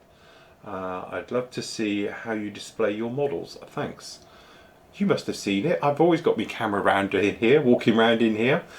Yes, I don't think I've done a specific workshop. What I might do is, I haven't done a full walk around and shown you everything. So what I will settle down and I will sort you out with a full-on tour of everything as we have it now. Because obviously I know the other week when I was redoing things and putting things up and everything else like that, to be honest, upstairs as well, the office upstairs, which is doubles up with our stock room, second stash room now, has had a good clear out as well, so that's not looking too bad. But get us Christmas and that bit of stash out of the way that's coming, and then I'll take you a full guided tour and I'll show you what's all in my drawers as well. I don't think you've been through my drawers recently. Who misses? And I will. But yes, I was down at Hobbycraft early today, but 10:30, and then I was in Costa. I had a coffee in Costa, then we came home, and it was manic down there. Right, Chris says, I used the Akan on my LA7. I was pretty impressed, to be honest, or to be fair. They were really difficult to get hold of though, so I'm glad MRP is finally doing the same colours. a lot of the reason why I'm drawn to certain paint brands is availability. Like Akan, I would have probably been a bit more with it, but they are so difficult to get in the UK. So that's why I know MRP, I can get them. HM Hobbies here in the UK, they stock them, does a good one. But also if you go direct as well. So if you go direct to them, you can get them pretty much within a week. They're not too much of a problem as well. Neil says, hi guys, hobbycolors.com have them as well. Are we still talking about Akan on that one? I presume to. Oh yeah, there we go. And then Seth's put Akan in the EU, hobbycolors.com I found to be the best. Now, is that the Greek company? Because it was a Greek company, weren't they? Hobby Colors? Not too sure on that one. I know they had some stock issues a while back. That's the only thing with that one. Looking good, Hans? Yeah, just trying to blow in this brown camo right now. I'm not making too much noise for you. No, honestly, you're fine. In some right. ways, it's better that I can hear you going because it means that my earpiece is working, as opposed to I can't hear him as my earpiece stopped. All right. That's right. I'll leave you up and I'll talk to them as you spray. Okay, so Simon says, hi all. The Tamiya Tiger 1 won't be finished. Haven't had a chance to build today, but when it's done, I'll post pictures. And my air compressor has broken. Could you recommend one that's not silly money? Keep up the top site shows. Thanks again, Simon. Oh, sorry about that, Simon. Don't worry, don't rush it. As we were saying, it's not a problem. Just post out your pictures when you're done, and we'll make through it like that. A good air compressor, like everything, it's one of those things. Personally, as you know, if I don't use one, but if I still did, I'd use the is it the TC610H Sparmax compressor. It's a great compressor. It worked for me. It still works for me. I've still got it. It's just that I use the bigger version now. I got the 620, the big twin piston one, but I used it for over 10 years without a single problem. So that was absolutely fantastic. You get 10% off of that as well. Don't forget, as members, just pop in the members offers areas and you can see the discount codes are all in there for all our deals that we get everywhere. So you can just pop in there, pop that in, and you'll get 10% off. So I don't know how much they are at the moment, but go and have a look in there, see how you get on with it. Neil says, hi Phil, any hints on constructing undercarriage? I look at how some jets come together and I think stuff it or do it in flight. They always seem to give me the most hassle and become a tangle of small parts. Depends on the aircraft, obviously. Most modern aircraft tend to be a bit gangly, as I call it. It's not like the older stuff, which was quite, heavy duty gear. But generally, like I always say, try and paint them if you can away from the aircraft and add them after the aircraft's been built, weathered, deckled, so you don't end up giving them a bang afterwards. But the usual thing is just work your way through it, have a look at it, test fit it all first, try it dry fitting first with no glue, and then sometimes you might work out that it's easier to put some parts in first before others, no matter what the instructions ever tell you. And you can just go through the motions of it like that. Point of fact was that one, when I was doing the Mirage, the F1 Mitsubishi, hold on, I'll just get it, to bring it out of, I can't remember, did I take it to Telford? I don't think I took it up to Telford, I was going to. But this guy here, if I just go,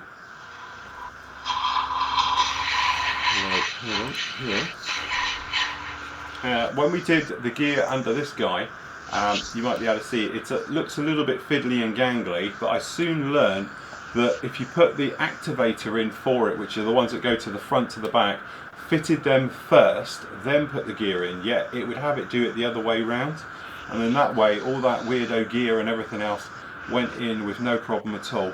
And the same with the nose gear. So that is the point. In fact, sometimes it's easier to sort of, do it your own way than it is to mess around with the instructions and everything else. Then we put all the gear doors on and everything else like that after we'd actually finished the model.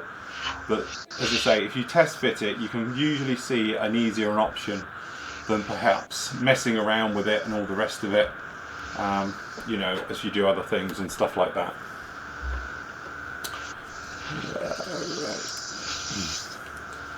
And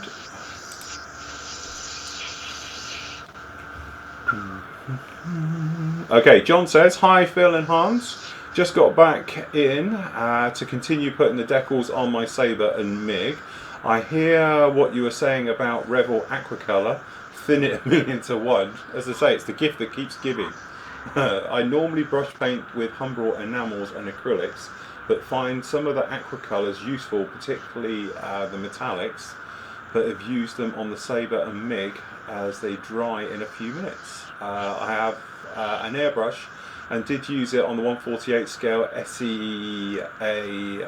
the Southeast Asia B58, and learnt a lot.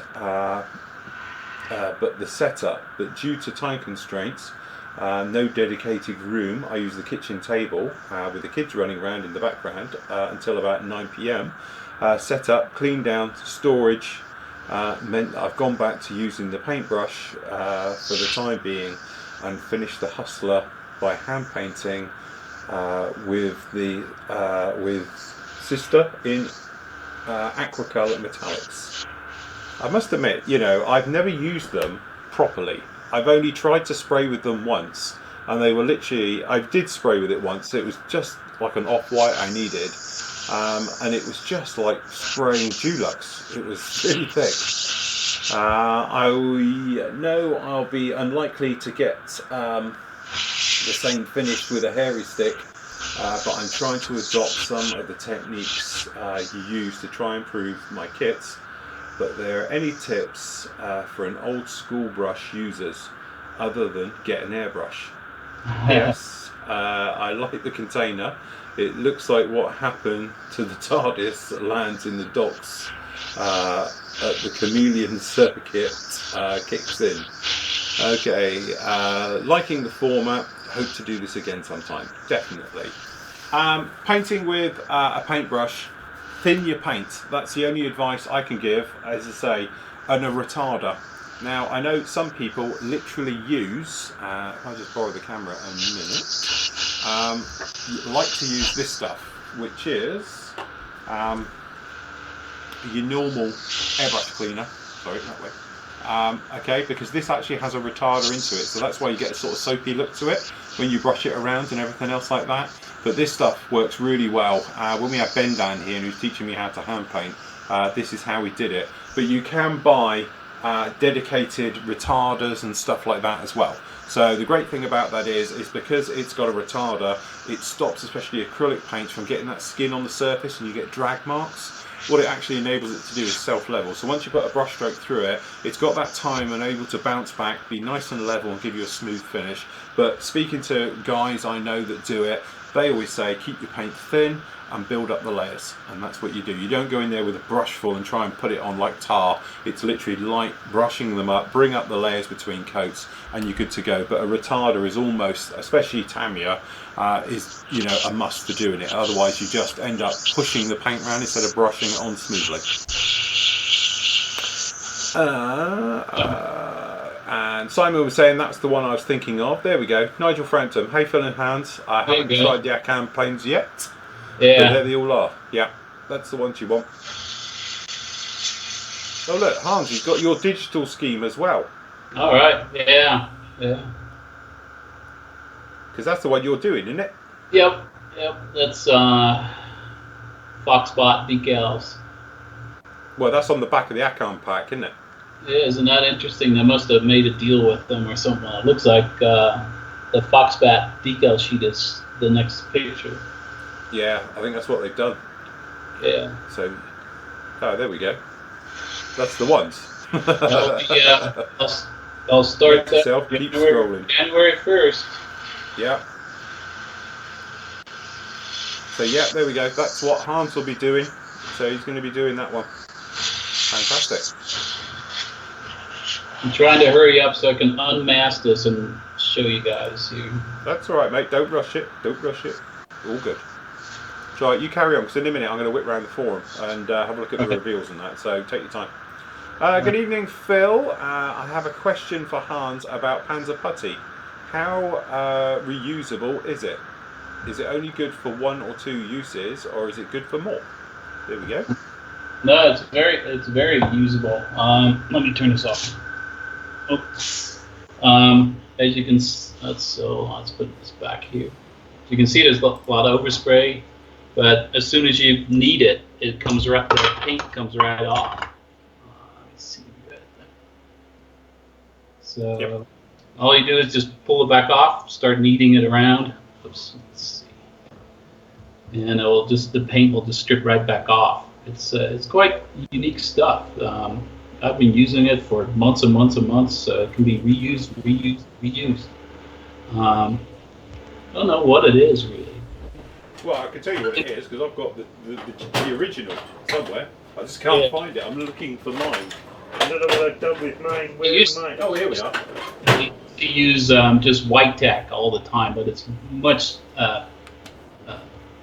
harder, if you want to call it that.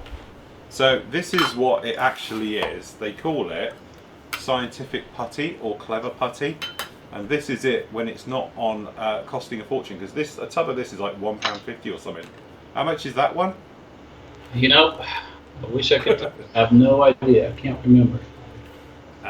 But this is what it is. It's basically a if I can get it out. Hold on, here we go. Because once it starts going, it's great.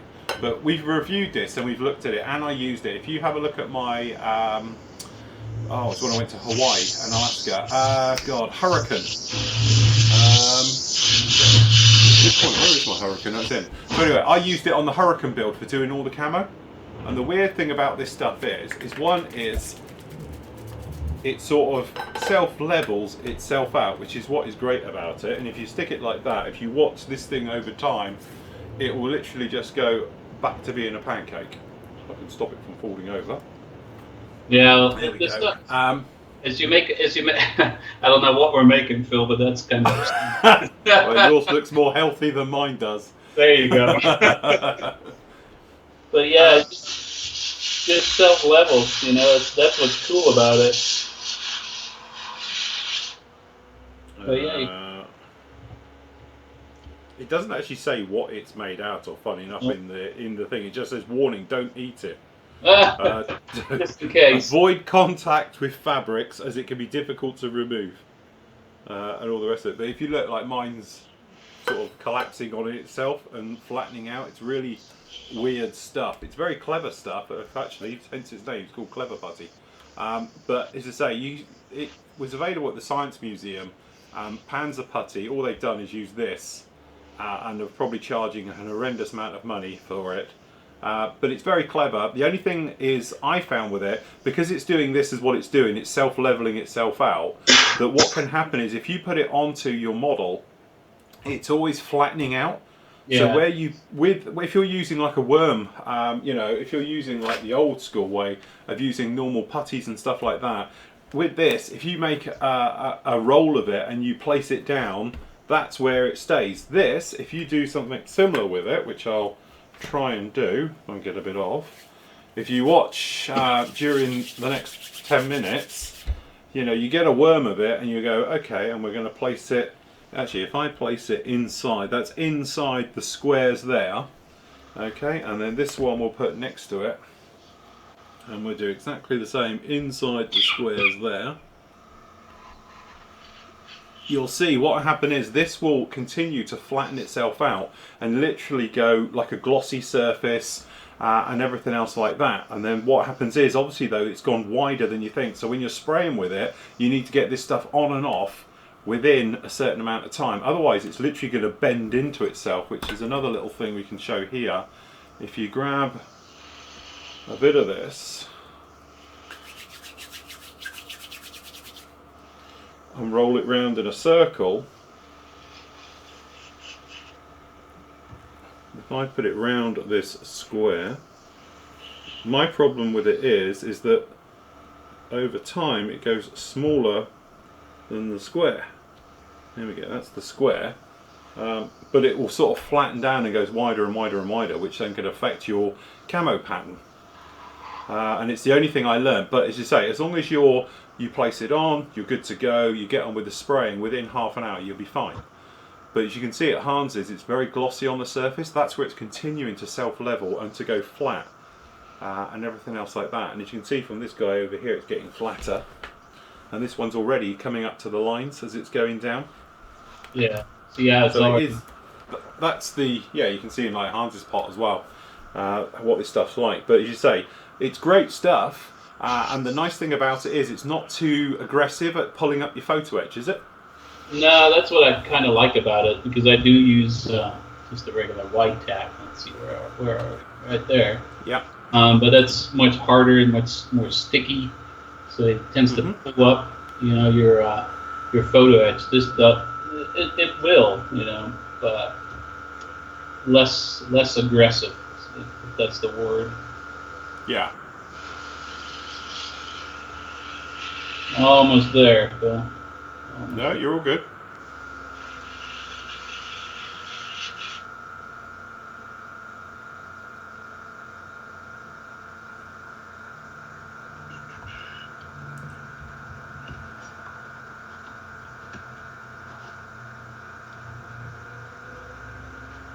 Nope, come on.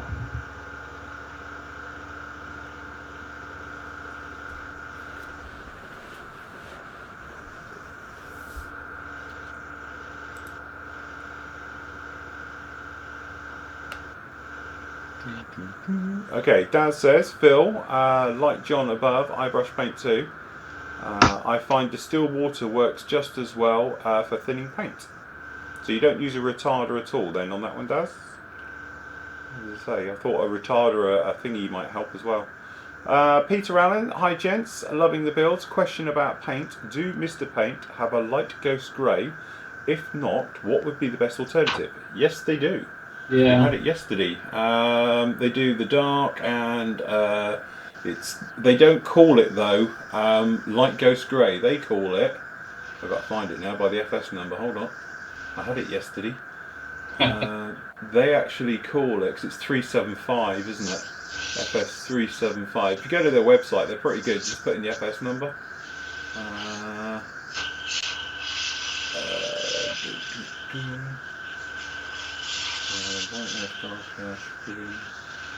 Great. I had it yesterday. When we were talking about it live on air yesterday, I did Let me see. find it. I don't have the light ones, actually. That's what I got for Christmas. They do have that really, really light gray, but it's that traffic gray for the MiG 31. Is he looking for? Yesterday I did have it. Yeah, they actually do it, but they just call it like. There it is. It's MRP 38. They just call it light grey, but it is actually 36375, which is light ghost grey. Yeah.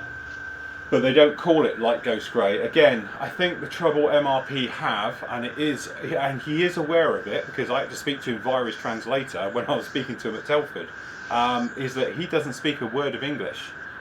So a lot of it he is reliant on other people and Google Translator to do all his translation work, which apparently is one reason why there is some slight differences in the labelling, is because there was trouble with it, so they had to have them redone. So the old ones, which have that sort of rainbow colour effect to them, versus the new ones, which have the sort of modulation sweep of colours.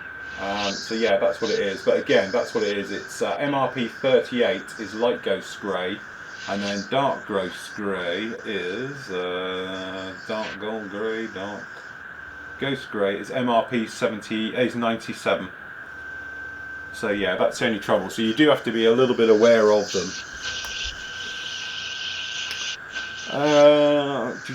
Other ones you can use, obviously, is Vallejo was always my one of choice, which is, I think it's 47. Hold on, let me just double check. 47 and 50, if I remember rightly, from the good old days. Number 45, 46, 47. Yeah, I think it was 47 and 50. Okay. Something like that. Yeah. Perhaps not. I don't know. Hold on. I've got them in here.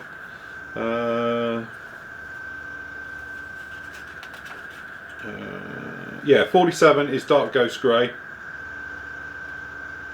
And then 47 dark ghost grey, and 50 was the closest I think I got. Yeah, 47 and 50 were your gold grades I used to use with Vallejo Model A. Okay, Nigel, just wondering, with Panza Putty, will it self-level and creep under detailed parts, and as you pull them off, remove it? Don't know, we're just about to find out, are we? Or have you already taken it off? Yeah, we're gonna find out. Here we go. Let's see if it shows. Yep. Oops, wrong way. As you can see, Yep. right there, right there's like a little bar. It will creep.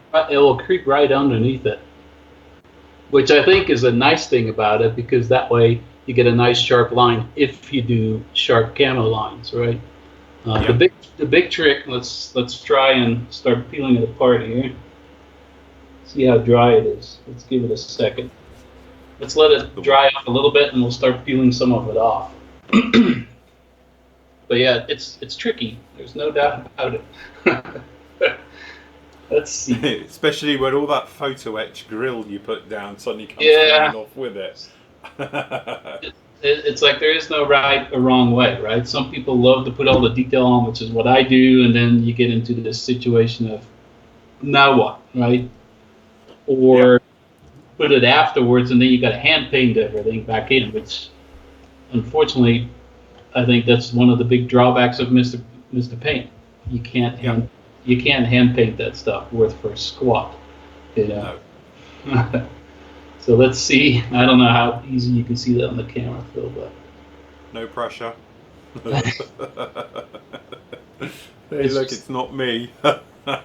You just got to be gentle, you know, just slowly but surely work it, right?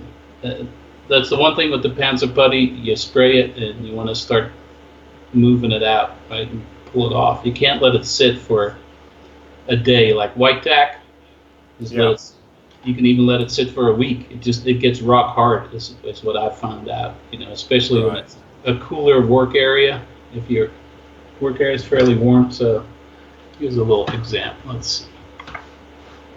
See if we can show. Where are we? Yeah, no, we can see the green. So if you just touch it, right, it will come right off. Yeah. Right. So you got to kind of learn to kind of pick at it sometimes with just a little blob like that. But let's see. We'll just go gentle. See if I can show that somehow. Sorry for the shaky hands. No, you're all good. As you can see right around that detail right there, right? So you get a little string right there. Yep. So all you do is just touch it, and it comes right off, right? Just like that. Just gently. There's a little bit on the wheel right there. There we go. Pull that away. Just gently roll it. Right, you just don't want to pull away from it. It's kind of like with tape, right? Towards you a bit. Towards you. That's it. I'm looking at my own stuff here. So let me go grab some more here. I think I'm going to pull some. Let's see. Let's get this blob off of here.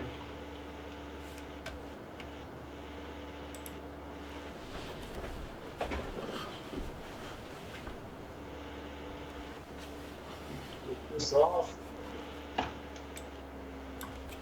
Here goes the first blob, and like, let's see if we can show that. Yeah. See how there's like paint in there? Yeah.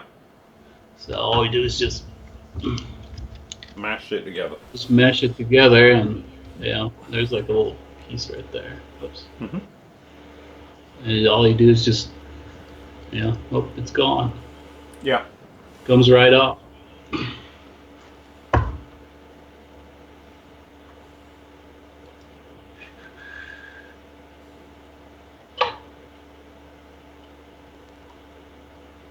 I think I got a piece of photo edge right now. Let's go somewhere else first. So here's a photo etch piece underneath it. Yeah. Let's see right there. So we just roll it gently on itself, right? Yeah. Oops, right there. So instead of pulling away from it up, Yeah, that's right. roll Just roll over it away. and you can Yeah. see a nice sharp edge underneath it. Right. Up a bit. So up, so up, so up. That's it. Right. Got you. Yeah. Perfect. And just, there you go. Lovely. Use some more. See if we can grab that piece. And I've just learned to just kind of gently touch it, right? Yeah. Just Just roll rolling it. up on itself. Yeah. And then what I tend to do is I kind of rub over it like that. Mm-hmm. Just to pick up any kind of pieces that stay behind. There's another piece. Whoops. Yeah. Cool. Let's see if I can. Where's the other one? Right there. Mm-hmm. Yep. Let's do that.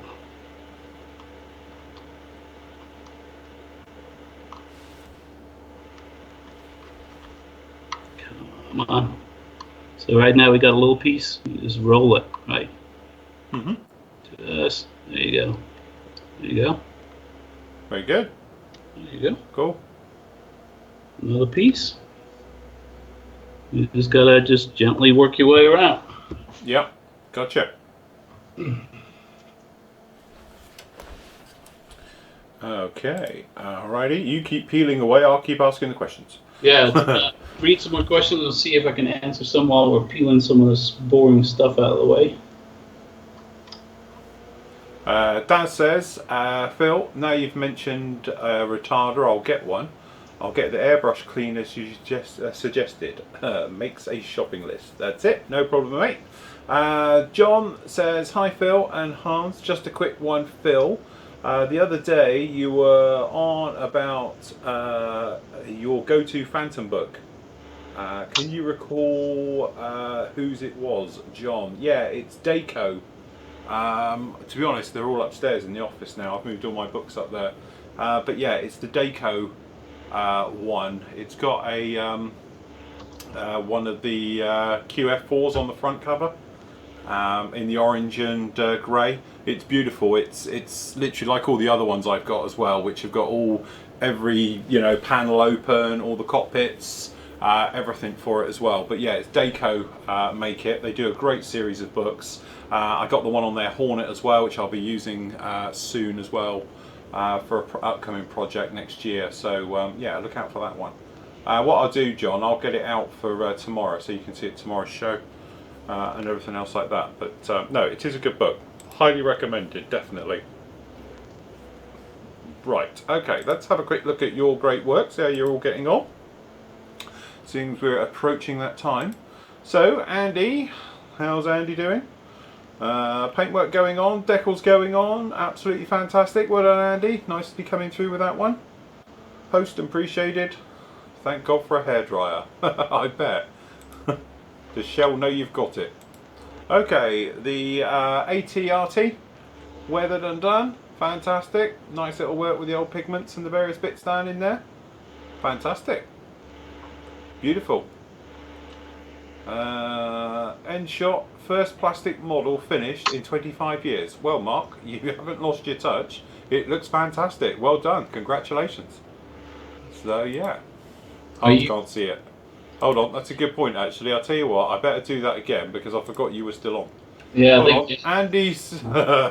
It's late and my mind's gone. Sorry, there's Andy's Brewster Buffalo, which post and pre-shaded and you name it and everything shaded.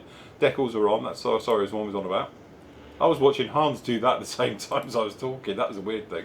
Okay, so this is the one we were talking about, the ATRT. Nice job all over on that one. Some nice weathering, the camo work, all the bits and pieces. Beautiful work, and he was saying first time in 25 years. Congratulations yourself, John. Sorry, Mark. That was a fantastic job on that one. Well done, Mark. And the Typhoon. Oh, look, we're almost there. Coming together really, really nicely. Well done on that one, John. Fantastic work. Looking really, really good. And Academy Corsair. Coming together nicely. Paintwork going all on there. Really coming through. Nice colour as well. Nice good blue on that one. So well done for that one. And Spitfire Mark 5.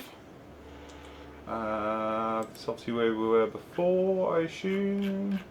Oh, my picture's just not loading through. That was Neil's one we spoke about before. That's it. We've seen that one. Well done, Neil. I think that's up in the finished area now, isn't it? That's the thing with that one. Mirage 2000. Wow, looking really, really nice. Fantastic job on that one. Well done, Joe. That's looking absolutely fantastic with those decals on. Yeah. Pitot tube going on. Again, that's definitely one of those ones where an old kit, you wouldn't think it was that good. And actually, that turned into a really nice kit, that did. Okay, the pole. The phallic object. There we go. AK primer, AK paints going on onto that one. Good luck with that one there, Krista. Coming along an absolute treat. And the I-16. Wow, really taking shape, coming together. Yeah. See, look, who needs a jig and a stand? That's right. Look at that. Ingenuity. Micro set and soul, that's it. Ingenuity is what modelers are good at. Definitely.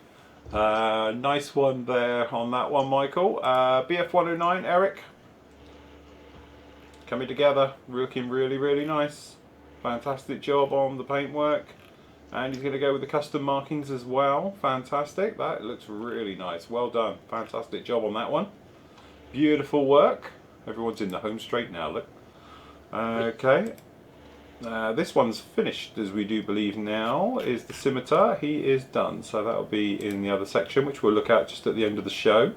And the cargo truck from...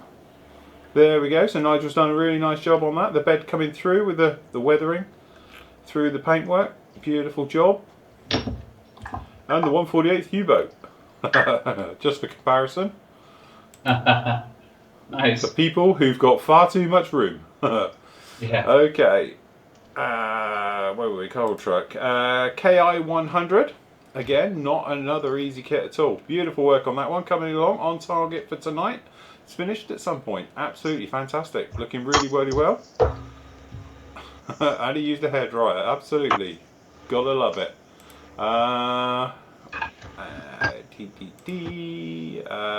Doodlebug.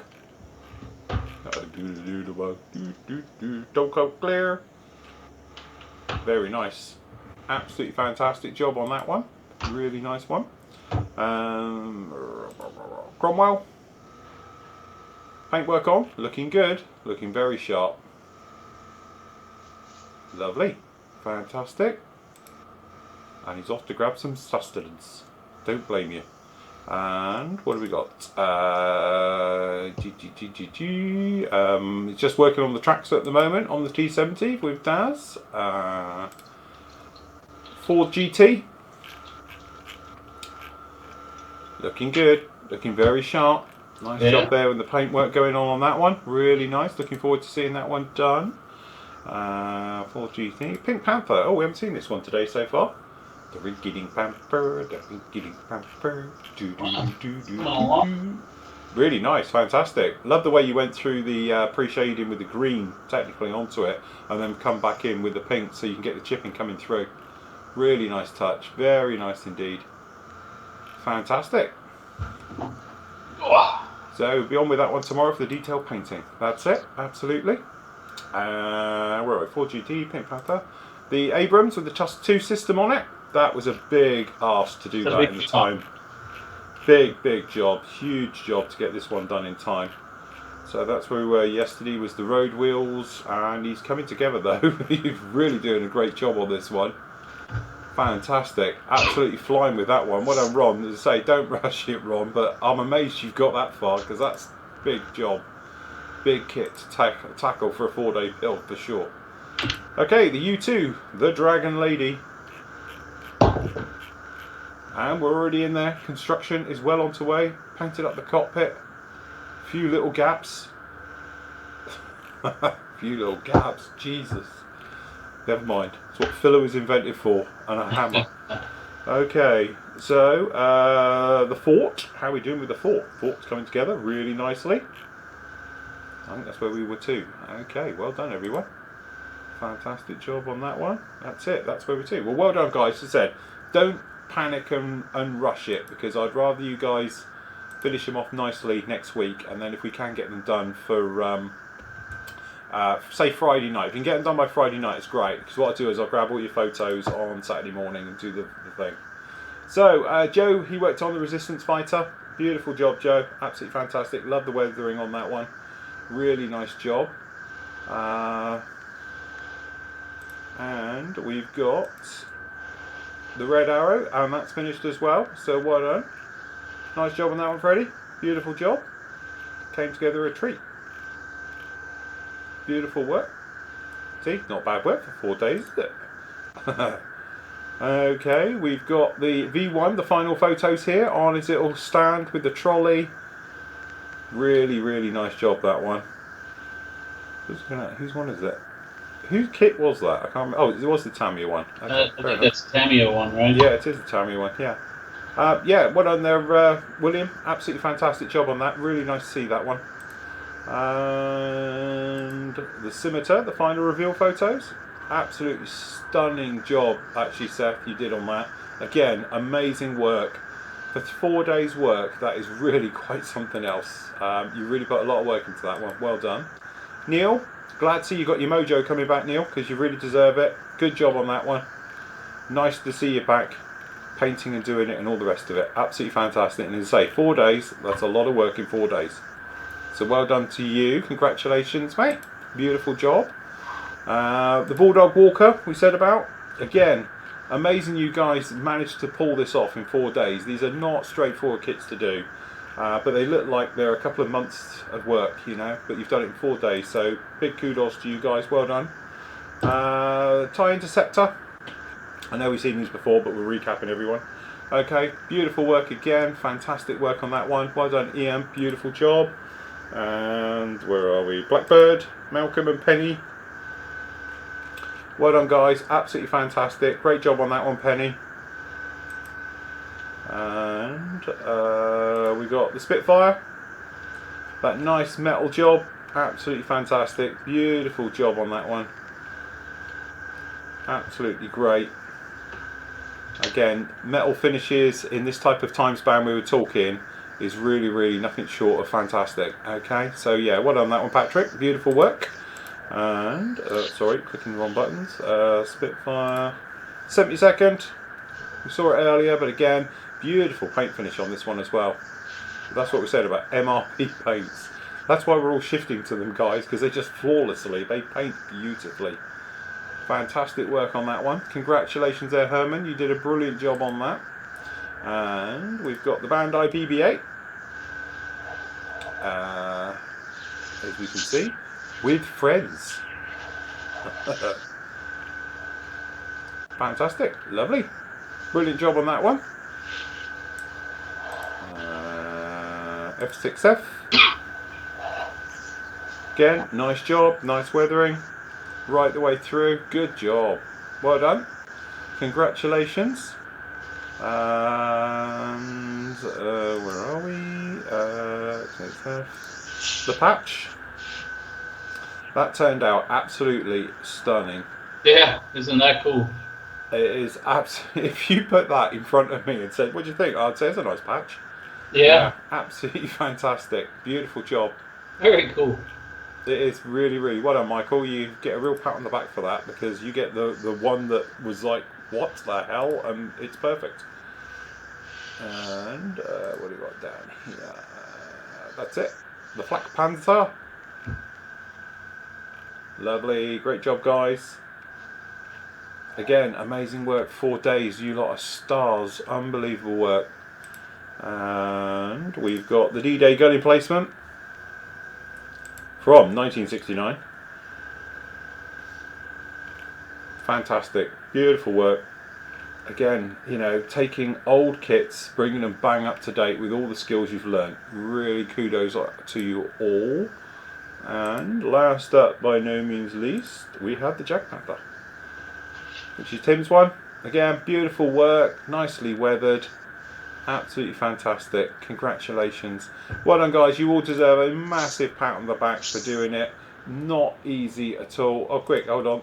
Mark's whipped in with the finished reveal photos of the RC. Great job on that one. Again, kudos to you guys for tackling all of this and having a go at this in 4 days, because it literally is nothing short than a miracle by all of you. There we go. That's looking very good, Hans. Yeah. Just Look at that. Cool. Let's see, wrong way. Wrong way. That's it. No, looking very good. There we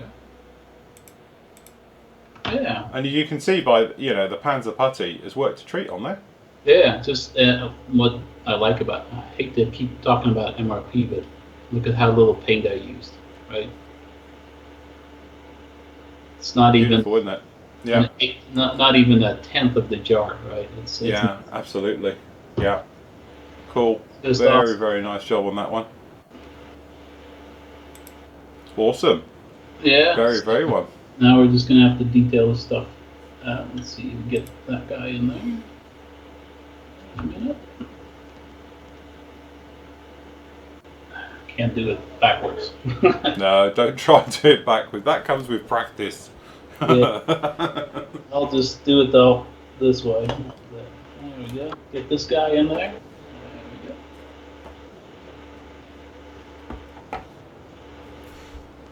Alright. No, really nice. Fantastic. Beautiful work.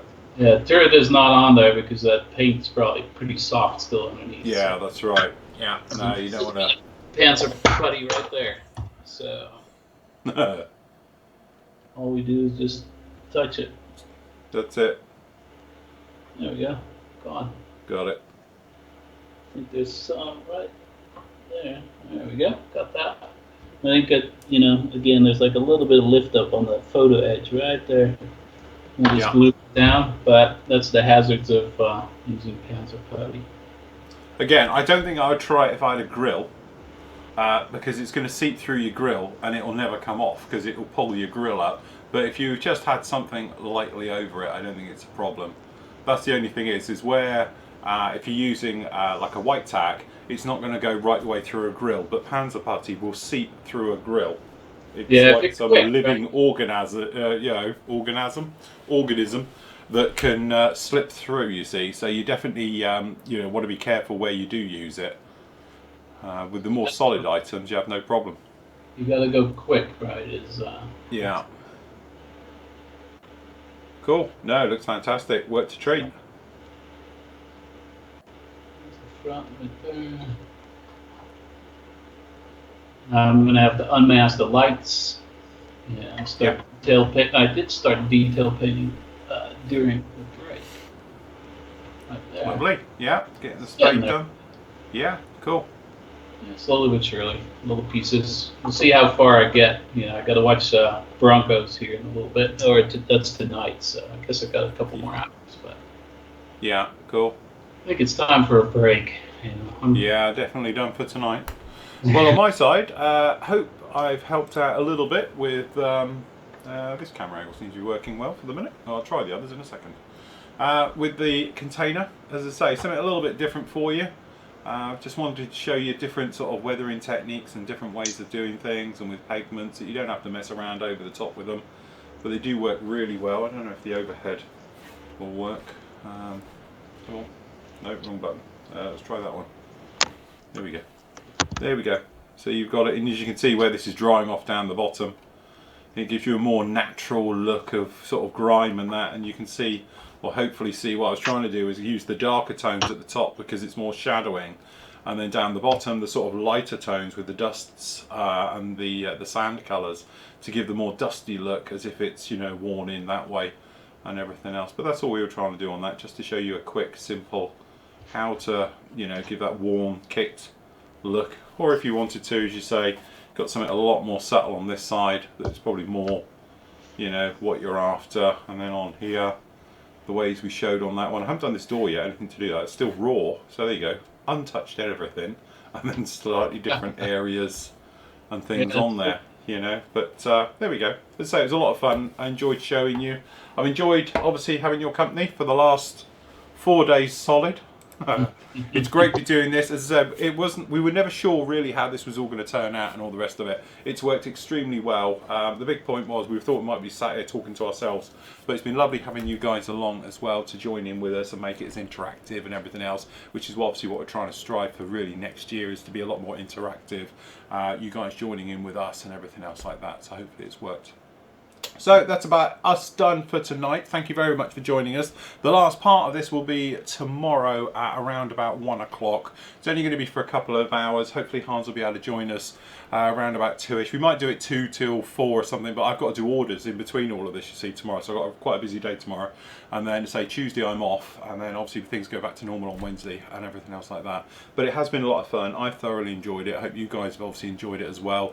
The work that you guys have all kicked out and done has been absolutely phenomenal. I never thought we would see a lot of those builds. I was thinking you were all going to do quick, smart-ish, you know, builds, and that would be it. The way some of you have tackled full-on kits that technically would be weeks' work, and you've knocked them out in 4 days, has been nothing short of staggering. But like I say, don't rush it. There is no panic. If you can spend next week finishing off any bits and pieces you like, on Friday or Saturday morning next week, I'll take everyone's finished ones from the reveal section in the forum, and then I'll actually turn them into a video, and we'll have it up for next Monday with everything else like that. Big thank you for you joining us, Hans, all the way through all of this. Well, thank you. It was a lot. Sorry for pushing you hard. No, I had a great time. It was a lot of fun. I'm glad it worked out. It was very successful. And glad folks enjoyed the show and listened and joined and worked hard. Some beautiful work, like Phil's saying. I really had a good time. You know, normally I don't build that fast. I'm a very notoriously slow builder, and I tend to kind of get bogged down in too much detail sometimes. So this was a fun little kit, and you can see you get great results. It was fun answering questions. Keep them coming. You know, if there's anything that comes up during the show while we're not online, both Phil, myself, and Steve have the questionnaires. Just post them up and we'll answer them as quickly as we can. Yeah, definitely. What I'll do is I'll leave this particular thread open till tomorrow, and then what I'll do, I'll close it in the morning, because obviously some of you might have had questions what we've been up to, and then hopefully we can cover answering those questions in tomorrow's show and all things like that as well. I think that'll be the easiest thing to do. Just the last one. Eric says, had a hoot with the turkey shoot. Look, I didn't know it. Already looking forward to next year. This actually gives me hope that building at this speed, I might make a dent in my stash over the next 10 years. The wife enjoyed watching some of the streams and has gained a whole new appreciation for our hobby. So another little bonus. No problem, Eric. We're glad we managed to help in some way like that as well. So there we go, guys. Thanks for joining us. And say, catch us all tomorrow. Be around about 1ish, 2ish, something else like that. But obviously the recordings of this lot will be up with you for eternity anyway, so you can catch us at any point like that. So there we go, guys. Till tomorrow, everybody. Happy modelling. Take care. All right, we'll see you. Take care. Bye-bye.